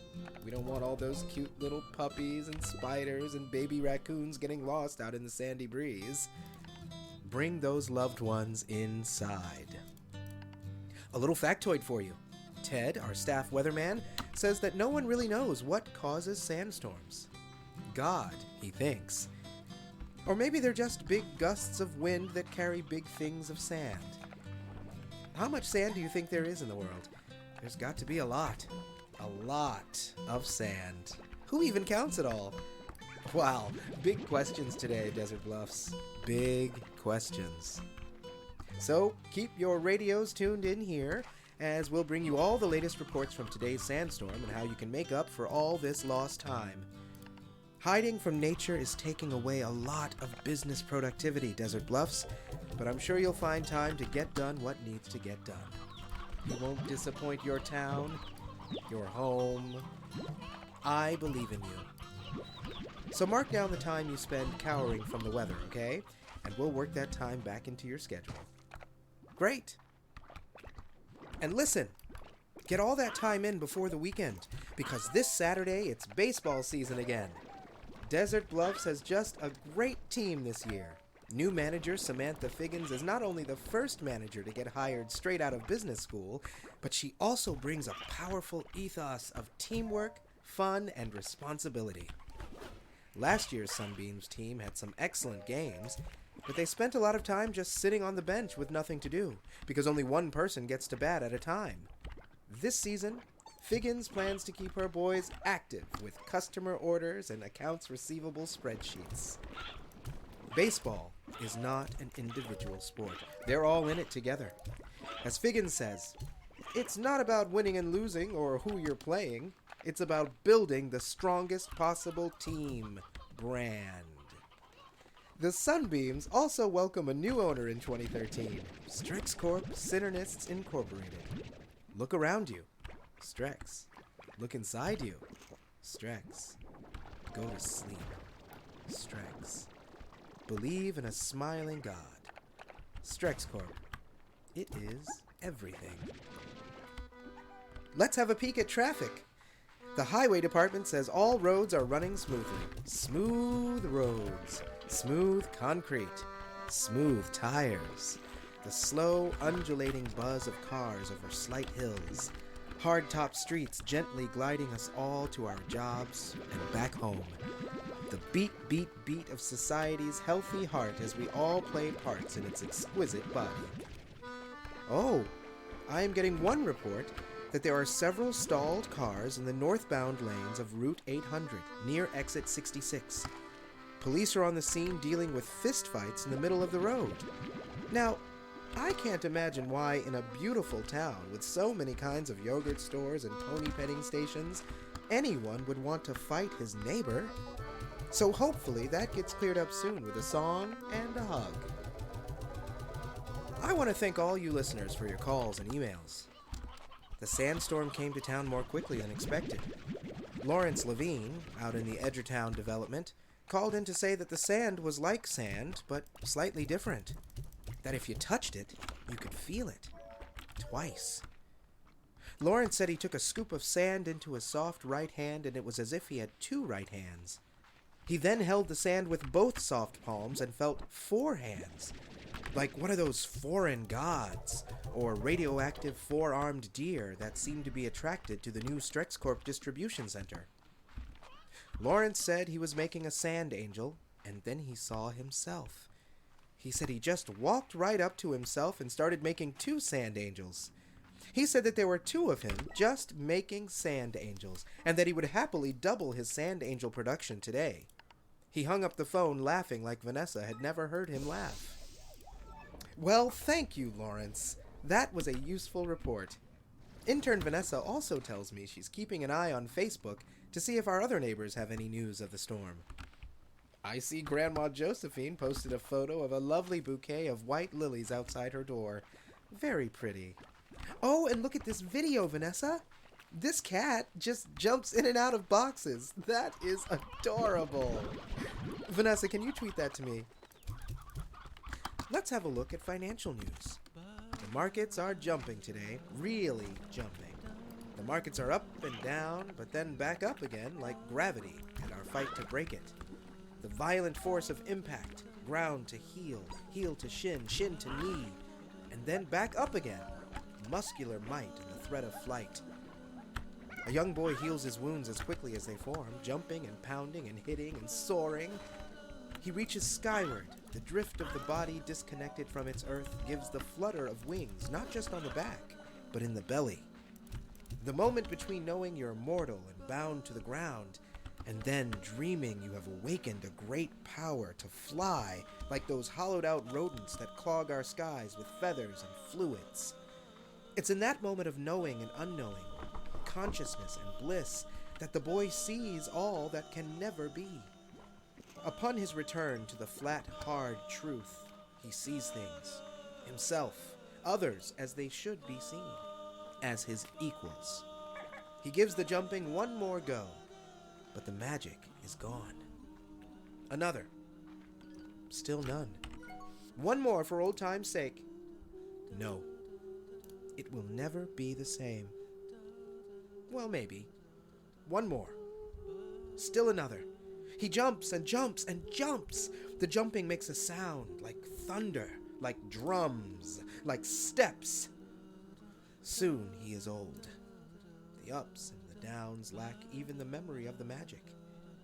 They have replaced nostalgia with creaking, painful bones. He is old now, still jumping. This has been Financial News. This just in, Desert Bluffs. Mayor Pablo Mitchell has declared today Sandstorm Day. This massive sandstorm has already damaged several apartments and malls in the northwest part of town, and it seems to be on course for even more costly wreckage. So Mayor Mitchell announced that we can all take today off of work. Today is a city-wide holiday. A second announcement, coming from a man that looked and dressed like the mayor, said that we can make up some of our lost hours by teaming up with our doubles. The two joined together for an inspirational call to work together with these magical doppelgangers. Is this true, Desert Bluffs? If so, what a blessed and wonderful event to bring us doubles of ourselves. I am stuck inside, doing a job I very much love, of course. But if I were you, I would run outside into the sandy afternoon air and try to meet your other. How exciting! So make friends with your mirrored colleague, Desert Bluffs. Think of what we could accomplish if there were two of all of us. Oh dear. What was that noise? Vanessa? Is everything okay in there, Vanessa? Who are you talking to? Vanessa! Oh! There are two of you. What are you... Oh, you're building a new shelving unit. Let me help you with that. I'm coming in there. Let's go to an important message from our parent company. Got something to say? Need to say it? Unfulfilled? Never made sense of what you are, who you were, what you will be? Unfulfilled? Do you forget sometimes about your own skin? Your own hair? Or other people's hair and skin?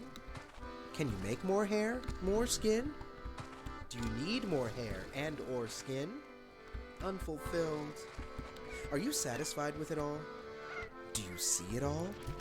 What room are you in? What room do you want to be in? How big is your room? Unfulfilled? Have you ever set a thing inside your brain and then sent it to your hand to move a pencil to write it into symbols onto a paper, which used to be a tree, and then used your eyes to translate those symbols back into the thing you just said inches away in your brain, and then reset it with your mouth into an ear? Whose ear was it? Unfulfilled? Ever eaten things that made you think differently? Breathed things? Unfulfilled? Feel things? Felt things? We are you. Strex Corp.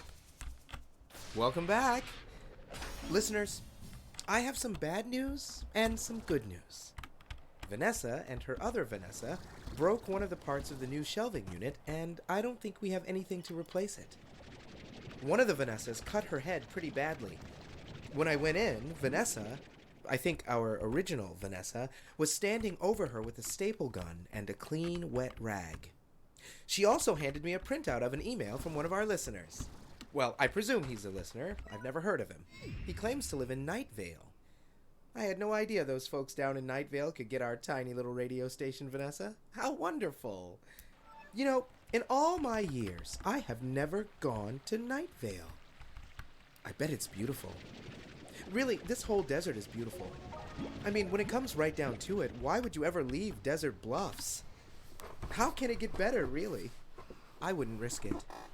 So Steve writes, "This sandstorm is clearly a cover-up. I believe this was a government-created project.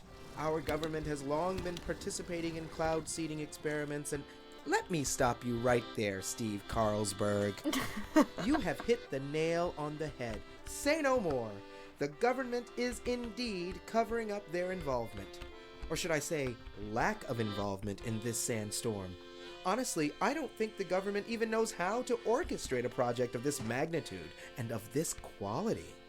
You need a well-run private business like, say, Strex Corp, that has not only the faculties and materials to execute a massive geologic and psychedelic storm, but to do so inexpensively and without tax dollars. Why, without Strex Corp and companies like it, we wouldn't have trade schools, or regulated behaviors, or insurance, or helpful pandemics, or black helicopters. Thank you for your email, Steve. What a great guy.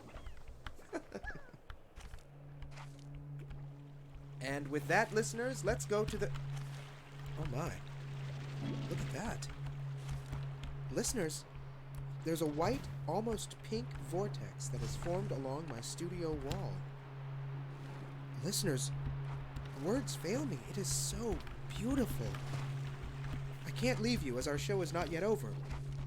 But there must be something beyond this something, Desert Bluffs. I must see what it is. I must go. I will try not to be long, listeners. I will try not to be long.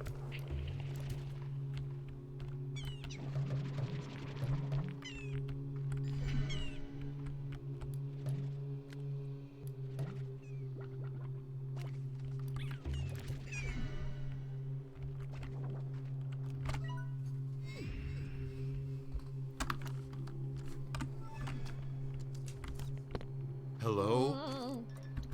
Hello? Nightvale? What is this studio?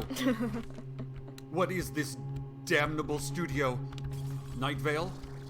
I do not know if you can hear me. This is Cecil, and I do not know where I am. It is clearly a radio studio, but the walls are covered in blood. And instead of dials and buttons on the soundboard, there is just animal viscera glistening under the green LED lights. I hope this microphone works. Am I in hell? Dana? Am I in hell? Dana, can you hear me? Listeners, if you can hear the sound of my voice, please contact the sheriff's secret police. There is so much blood, it is seeping into my shoes. There are, oh masters of us all, no, teeth scattered across the floor. The window into the control booth is shattered, and there is a swath of skin and a fistful of long, clumping hair hanging from a sharp glass point. I do not know if this is even Nightvale. I know that I can hear the sandstorm raging outside. There is a low buzz and deep hum that might be my own heart ready to tear itself from my chest in horror or grief. I cannot know which. There is a photo, a single photo of a man on the desk here. He is wearing a tie. He is not tall or short, not thin or fat. His hair and nose are like mine. But his eyes are black as obsidian, and his smile. No, it is not a smile. He must be wicked, this man. Dear Nightvale, please pray in your bloodstone circle for me. And pray, too, that no one should ever have to meet this vicious wretch of a man. I want to be home, Nightvale. Oh, Cecil, you fool. The vortex. The vortex is still there. But here, it is white. Okay, dear listeners, from this vile, vile place, I leave you to your prison. But before I go, because I am a radio professional and it is sitting right here on this blood-spattered desk, I give you the weather.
Hello there, Desert Bluffs. It is Kevin again. I told you I would be back. I don't know where I went, but I think that I met my double. The vortex is gone now, but as I was returning, I passed a man who looked just like me. I smiled and said, "Hello there, friend." I hugged this man, and he hugged me back. We shared a moment in this other world. I am not sure to where that spiral of space and time took me, nor through where I traveled, but I am certain that there must be more to us than just us, and that there is another place, another time, where things could have been different, better, worse. But let's not think on woulds, coulds, and shoulds. I am just happy I am alive. I am happy my other is alive. You are alive. We are alive. Outside, the winds are subsiding. Our doubles have left us as the sand has left us. The sun is rising again just as it is setting. Our second sunrise collides with the sunset. Let's reflect on this. Let us reflect on our lives and where we will be tomorrow. We lost our other selves, Desert Bluffs, but we gained new perspective. Tomorrow, we'll wake again, work again, live again. We are home, all of us, together. My mouth, your ears. We have each other.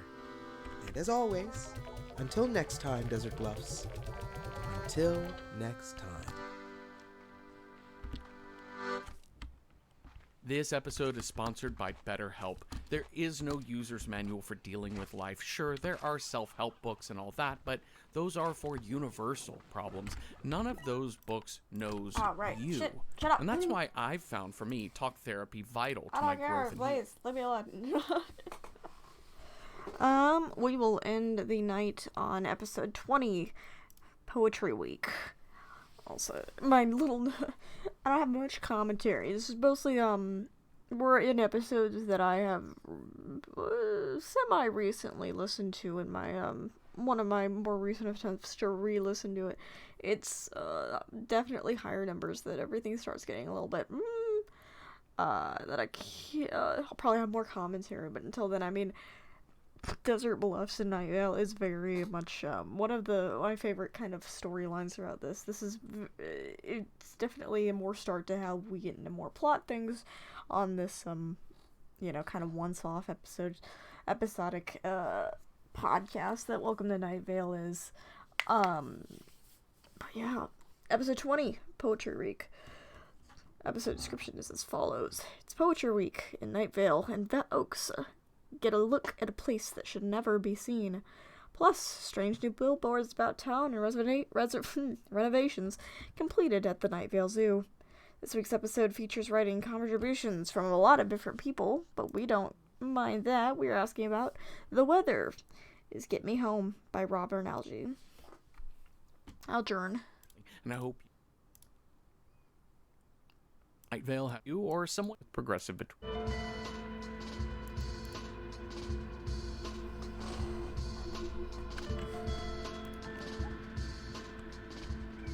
Listeners, today begins Nightvale Poetry Week, one of our most sacred town traditions. As you know, every citizen is required to write hundreds of poems, non-stop poems. During this time, the City Council lifts their bans on writing utensils, thesauruses, and public descriptions of the moon. And they mandate that everybody uses their municipally granted free will to join in on the fun. Last year, over 800,000 poems were written by Nightvale residents and then eaten during the Poetry Week's closing ceremonies by real, live librarians who were chained to thick titanium posts inside double-locked steel cages. Honestly, listeners, I don't think it's a good idea to ever have librarians out in public, no matter how secure the posts or cages are. I know there were no serious injuries last year, but some of you older listeners may remember what happened in 1993 when an unchecked librarian population resulted in the loss of many innocent and screaming book lovers. But that was 20 years ago. Let's not dwell on our corpse-strewn past. Let's celebrate our corpse-strewn future. On the show today, we'll be featuring some poems sent in by listeners from all over Nightvale. We'll start with this one. Last night, Nightvale's poet laureate, Trility Wade, with clenched teeth and frightened eyes, delivered the opening stanzas for the Poetry Week festivities. Here is what she read. I fell in love with a hooded figure who tied my tongue with an ink ligature and silently urged I write this poem. Please believe me, I wasn't forced, through bone telepathy or the code of Morse, to pen this uncoded, unsubversive gem. On the desert farms, the ghost-eyed maidens make the cheese, while a maelstrom of thick milk falls with ease. Our punishment?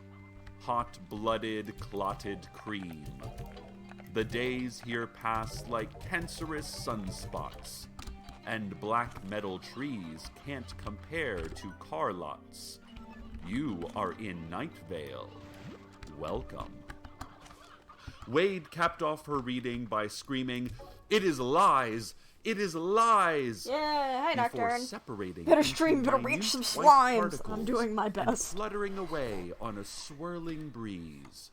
Oh, Like jeez, I'll pause. soft snow, she covered... What's up? Yes, we are slime ranching. We are ranching some slimes. I'm not... apparently, I'm not all that fast at it, according to somebody who came in on my stream the other night and then decided to approach me at work about it.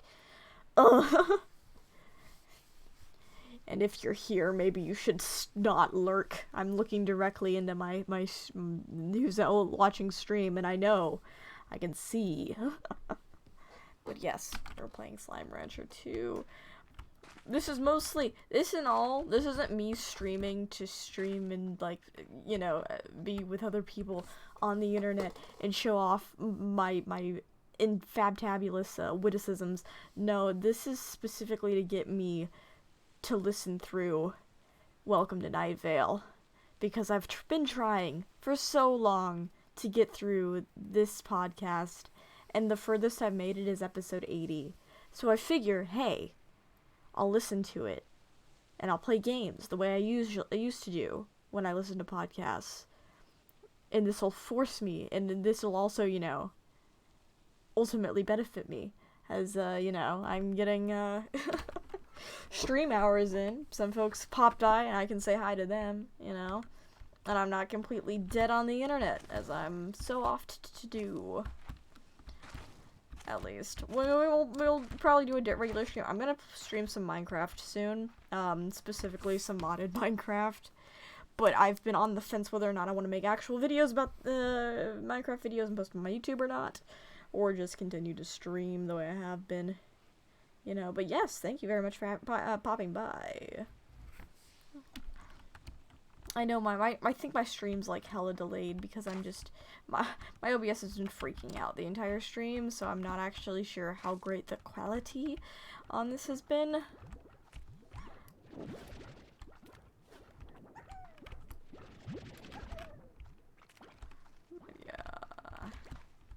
I listened to Alice Isn't Dead so many times, from trips to Chicago. Another streamer got me listening to Old Gods of Appalachia. I've heard of Old Gods of Appalachia. I heard that was pretty good. I've been meaning to listen to Alice Isn't Dead. I will do it as soon as I finish, I get caught up on Welcome to Nightvale. You know, that's a mental fortitude thing for me. I've got to get through A to get to B. But yeah, trip to Chicago. I've only been to Chicago a couple of times, And it was as a pass-through because I was on a train and had to pass through. We are all victims to latency. Oh, yeah. Boop, boop, boop. Yeah. I'm just saying it. Ah, jeez. But yeah, it's currently midnight where I am, so I'm a little bit. Like I said, I'll probably do some Minecraft tomorrow. At least try my bestest to do so. They just came out with a New Year special and recent episodes for Old Gods. Hope you're enjoying them. I've heard of Old Gods. I haven't done it yet. I haven't listened to it yet. I've been meaning to, but I have not done so quite yet. I think I bookmarked it somewhere on like Spotify or Apple Music or something. But hell yeah, we do appreciate some specials.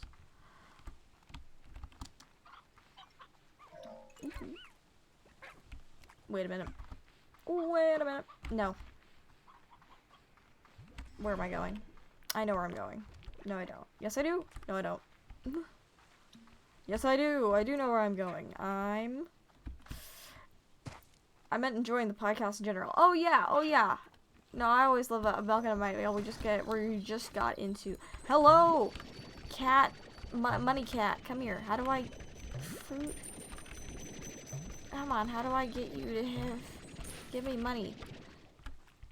I don't think I succeeded. But yes, welcome to Nightvale. Very fun.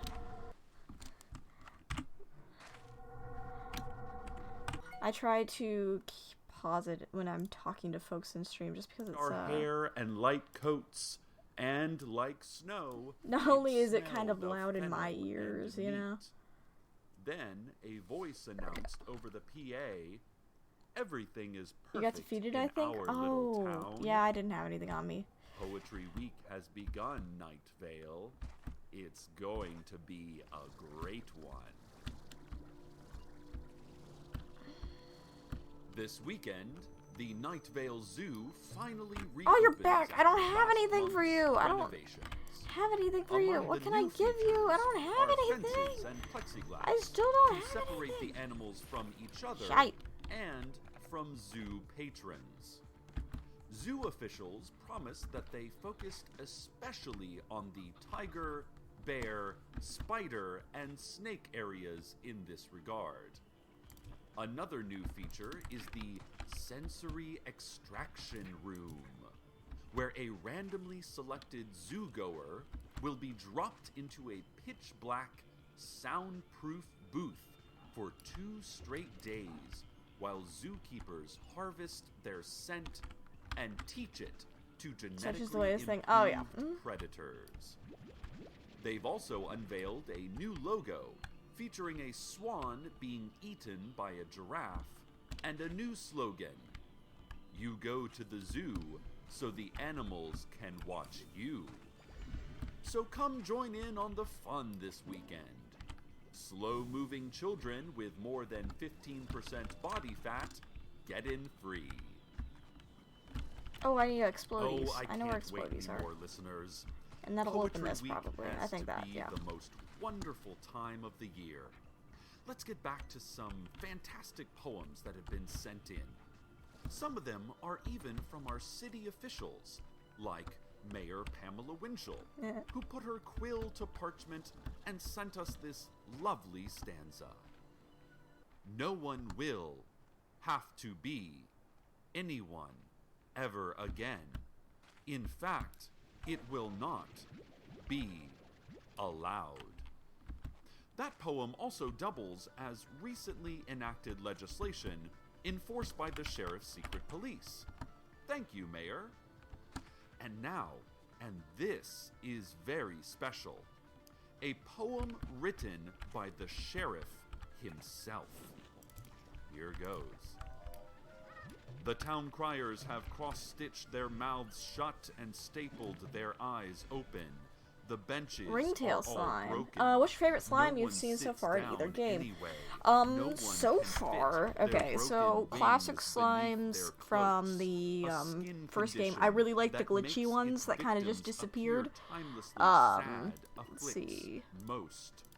Out of Prominent these ones, citizens I mean, drown fucking in the Tabby, carpool lane. Their like makeup default, like I floats to the I just like surface. them. Wine glasses clink together. I think They the hate each angler other. slimes are They very. clink I like their design. Until one breaks, Um, and then the other. I There is no I haven't such found a thing whole as lot, as you can vagrants. see. There We're is no still such pretty. thing as home. The We have not sun has discovered a whole tick. lot. No one But can yes. afford flowers, but the children Classic, stand very yeah, Tabby still slime in is the one of my garden favorites. I just like until have. I think they're really the cute. pole snap cracks. But this Very ringtail slime pretty. is also adorable. Thank you, Sheriff. I just picked that up for the first time. And now What are you a doing? poem sent in by Irena Penchik, a third-grade teacher from Nightvale Elementary. It is called Street Cleaning Day. Run, run, remain calm, run. Where are my children? Do I have children? Run, run, remain calm, run. I know Are where. all the old slimes in they this? will I not don't go. think all of But them what are. way? Again, But I know the a few of like the announcement. default, I would Run, say, kind of remain ones. calm, run. Like they are have the crystal coming. slimes. Those are ones I really must liked as well in the choose. original. I have chosen save myself. Thank you, Mrs. P. You did the right thing. Madeline LaFleur, Executive Director of the Nightvale Tourism Board, sent in a piece of paper that just reads, in all caps, "Tourism is important." Below that is a reddish-brown smudge shaped like an underfed hawk alighting upon a mesquite tree. She also scotch-taped what appeared to be 3 human molars to the page. You know, at first I thought, this is not poetry. This is visual art, but that's mere semantics. We are all poetry, Nightvale. Ooh, okay. Every breath Noted or that this is branch here. or Oh, shit. sigh before another hopeless night of uneasy slumber is itself a verse in a great poem. Oh, here's a question, listeners. Have you seen those new billboards all over town recently? They have no pictures, just hyper bright and colorful text that reads, 20% off everything. We're going to take 20% off everything. Everything. We're crazy. There's no store or brand associated with the advertisements, and the highway department said that there's no record that anyone owns the billboards or that they were ever put up. They just appeared one day, and we all sort of accepted that they were there, a representative from the city told us. The sheriff's secret police warned that the advertisement appears to be completely literal, and that soon 20% of everything might indeed be gone. They are still investigating as to whether or not we have a choice of which 20% gets taken off and where that 20% goes. Scientists say that the 20% must go somewhere because of something to do with something called thermodynamic laws, but police officials remind us that scientists are comedians and that they should stick to comedy. Let's have a look at traffic. Old Town Nightvale resident Catherine C.L. just sent in the following report of what's happening out there on the roads. Catherine writes, on Sunday, a lambent crevice opened up in the street outside my house. By Tuesday, birds were flying into it. I probably won't miss you, my mother said. I'm only interested in the end of the world, I replied. Many find it difficult to breathe without the atmosphere, but we knew how. We just stopped breathing. We're at the Moonlight All-Night Diner, and they're serving up fruit from the plants growing out of the waitress. The closed sign whispers, "Please, don't touch me."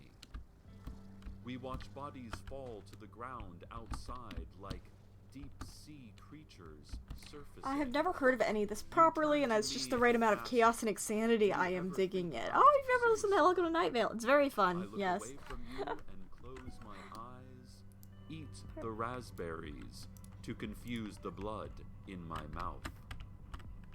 Now you're in the only car We in are the currently parking on lot episode 20, at midnight, if and you you're are watching interested me in throw further pursuing it. stones at the moon, which hangs low in the sky so that he can look into your house.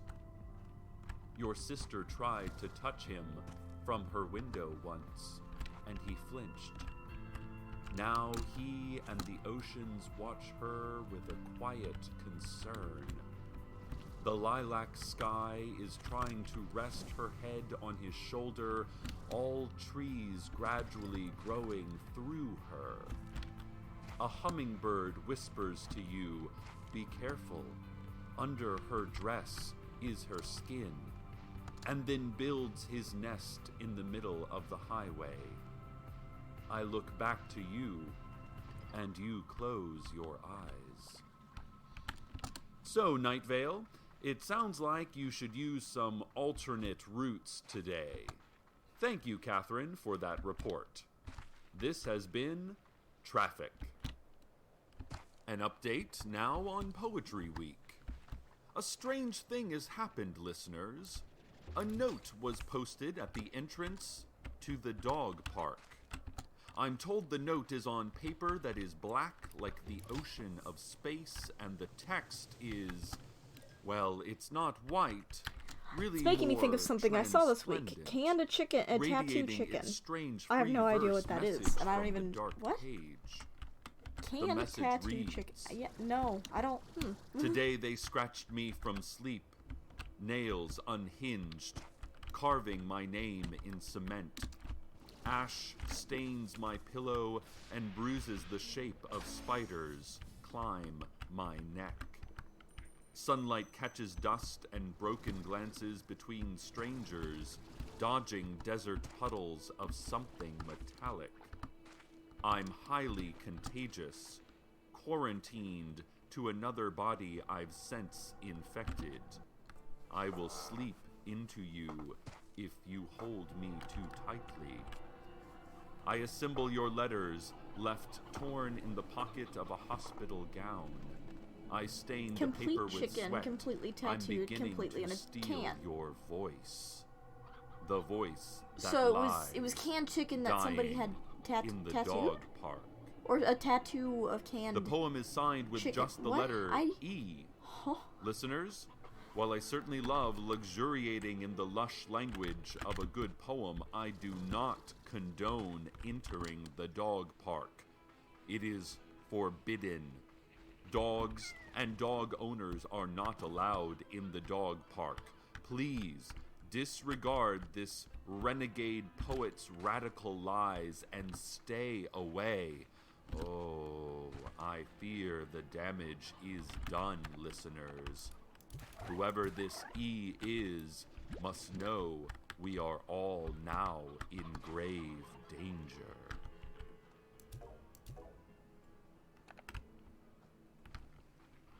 And now, a word from our sponsor.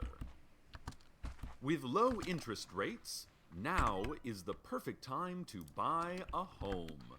Just name your amenity. Every house in Nightvale has a luxurious view of the void. We also have great schools and plenty of spiders. Who wouldn't want to settle down in Nightvale? Seek a licensed realtor to help you find the house of your dreams. Realtors live inside deer. When you find an undersized stag or ailing doe you can catch, simply wrestle it down and knife open the chest cavity. Then let the realtor inside help you achieve your American dream. Open. The head of the Greater You open the Nightvale can. Realty Association, There's a full chicken, Russell bone in, Swenson, ready to cook, with says, tattoos on it. "No one has lived here for Fascinating. years. You're one of them. One of the ones. But wouldn't a woman tattooed is a chicken fire, and taste no one weird? is It would invited. taste like ink, wouldn't it? Anyone can watch. Why would you want to No eat? one can Huh? help." Hey, Dana, is this a poem Russell wrote for us, or... So, start looking today for your new Nightvale home. As the old saying goes, streets swallow their own tails and choke. Listeners, oh, this is bad news. The gates to the dog park have been opened for the first time anyone can recall. In fact, no one even knew there were gates. We've only ever seen tall black walls with no visible entrance or exit, but there are gates, and apparently they're just standing wide open. Witnesses say that inside you can see a couple of old tennis balls, some frisbees, and a black stone monolith that is humming a hum that makes everyone who hears it feel calm and ever so slightly more sensual. The City Council issued a statement moments ago which was just a series of ancient glyphs. No one could read the language, but we all No understood different than how you what taste it before and said. after. You are tattooed. How would I It was know a dire warning. if I was? I a would warning taste. to the mysterious Unless I. bee. How would I know A how a warning person to would a those tattooed by person the would dog taste? park. Nocturne. A warning to all Look me in the of eye. How would I know Nightvale. that? A great pain, a great piercing. Should I be tasting a people? great Nocturne, look me in the eye. scream that will soon break apart our sky and our lives if this insolence does not stop. If you are near the dog park, listeners, do not enter it. The monolith, or whatever you think you see, is not for you to know. Public property is not for citizens. Stay home, Nightvale. Write your poems. This should be a fun and festive time to write government-mandated rhymes, not storming the shores of hell and bringing us all to war with you. I've just sent intern Dana, or intern Dana's doppelganger, I am still unsure, to the dog park to warn those who are standing so near to their demise. I only hope Dana is in time to save them. I'm sure.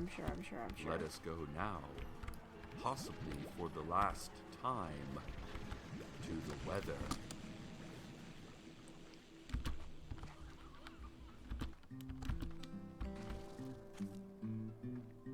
I'm sorry. I had to break this to you, Nocturne. I Told don't that you're get any pretty, pussy. told that I'm cute. Let's go for a ride. I'll show you a thing or two. Let's paint the town and have some fun. We'd be a pair, just get me home by one. I know a place where we can relax. You'll wear a skirt, I'll wear some slacks. There'll be some organs, there might even be sax. We'll say goodnight, and I will be blue. I'll stoop for a while in my Saturday tutu. Fall asleep happy, just get me home by 2. I got a car, I drive like a pro. You should see me in action. Check out my mojo. I'm romantic, a dance king, a Romeo. I'm fine.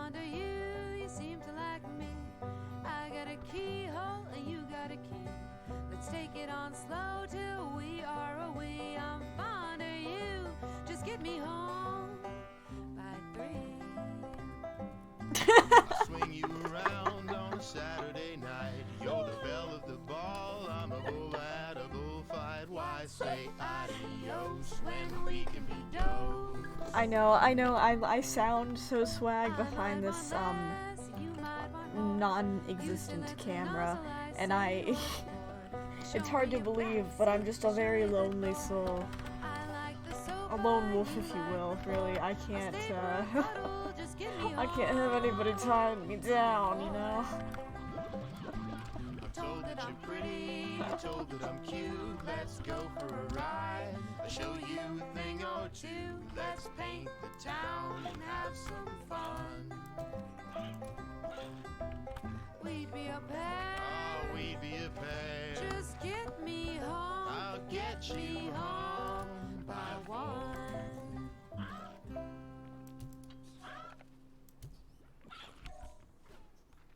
Old woman Josie called during the break and said that the mysterious E is one of the angels, and that the E stands for Erica. Erica? I asked.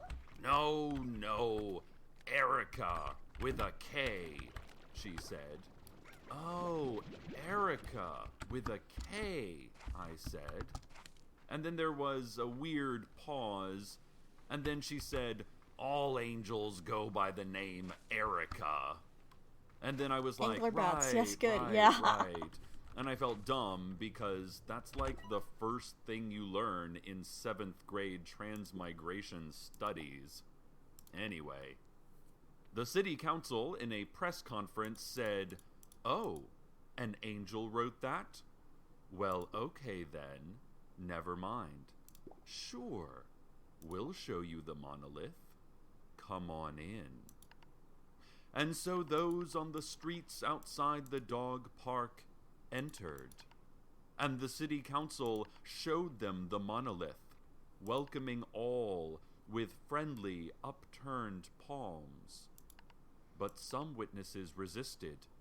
Their conservatism served them well, for the tall black gates soon closed, vanishing into the smooth onyx walls, taking the dog park visitors with them. No entrance. No exit. There may never be either again. Sadly, intern Dana, or her double, was inside the dog park when it was sealed. And listeners, I hesitate to tell you, but as a journalist, I think I must. Intern Dana, or her double, texted me a photo of the monolith just before the gates closed. Did you know there is an inscription at its base? And get this, right here, on this, the first day of Poetry Week, the inscription is a poem. According to the plaque, the poem was written in 1954 by former Nightvale Mayor Danielle Dubois, quote, in honor of nothing that should never not be unknown. The poem reads, the gentle man in glow light is a candle in his maybes. His face is a loamy bog. Do you ever stop to look at all the blood you gather? Metal halos spring from your attention. She said, watch with all your eyes, lest chance again escape you. Said, chalks wasted on blind children wrote today's specials on the board. What's blessed entry in this weather? I heard it tapping, but it doesn't leave a trail. When you catch a beating heart in the wild, you hold it squirming and say, that is that. But the damn thing keeps on moving till you squeeze it in your hands. Why is that? What? I know not what the What? monolith's column hides, How Nightvale, did it? nor if turn there to will be any stone? consequences for my actions What? today. But I do How did know it do- is Poetry Week. What? It is only the beginning of our fun and festive favorite time of year. Let's not think about what we're not allowed to know. Let's think about what is safe to know. And let's start with the beauty of our words. Oh, they get So oh, get they out got those turned pens to okay. and dust They turn off to your stone in iambs sunlight. and That's couplets. fascinating. We're gonna put you back in the enclosure Also, then. intern Dana, or your double, you will be missed. I tried texting you back, but now there's just blood seeping up through some newly formed crack on my touchscreen. So, I think that's a no-go. Goodbye, Dana. And for the rest of you, goodbye too, but with the hint of a future hello. Stay tuned next for the sound of some helpless thing being eaten. Good night, Nightvale. Good night. Alrighty. And with that, I'm gonna call stream there. That is hitting end of episode 20, meaning that we will be starting on episode 21, A Memory of Europe, next time I do a stream like this. I want to say a big ol' thank you to everybody who came by, said hi, did that whole song and dance. The VODs for these streams do go on my YouTube channel, Holidays Live. Mostly just because if folks want to listen to Welcome to Nightvale, it is there. Usually the entire episode remains clear except for some of the music portions that Twitch does have a habit of taking down for copyright. But other than that, same streams as I just went through. Again, thank you very, very much for everyone who came by, said hi, and hope to see you in the next stream. Bye-bye.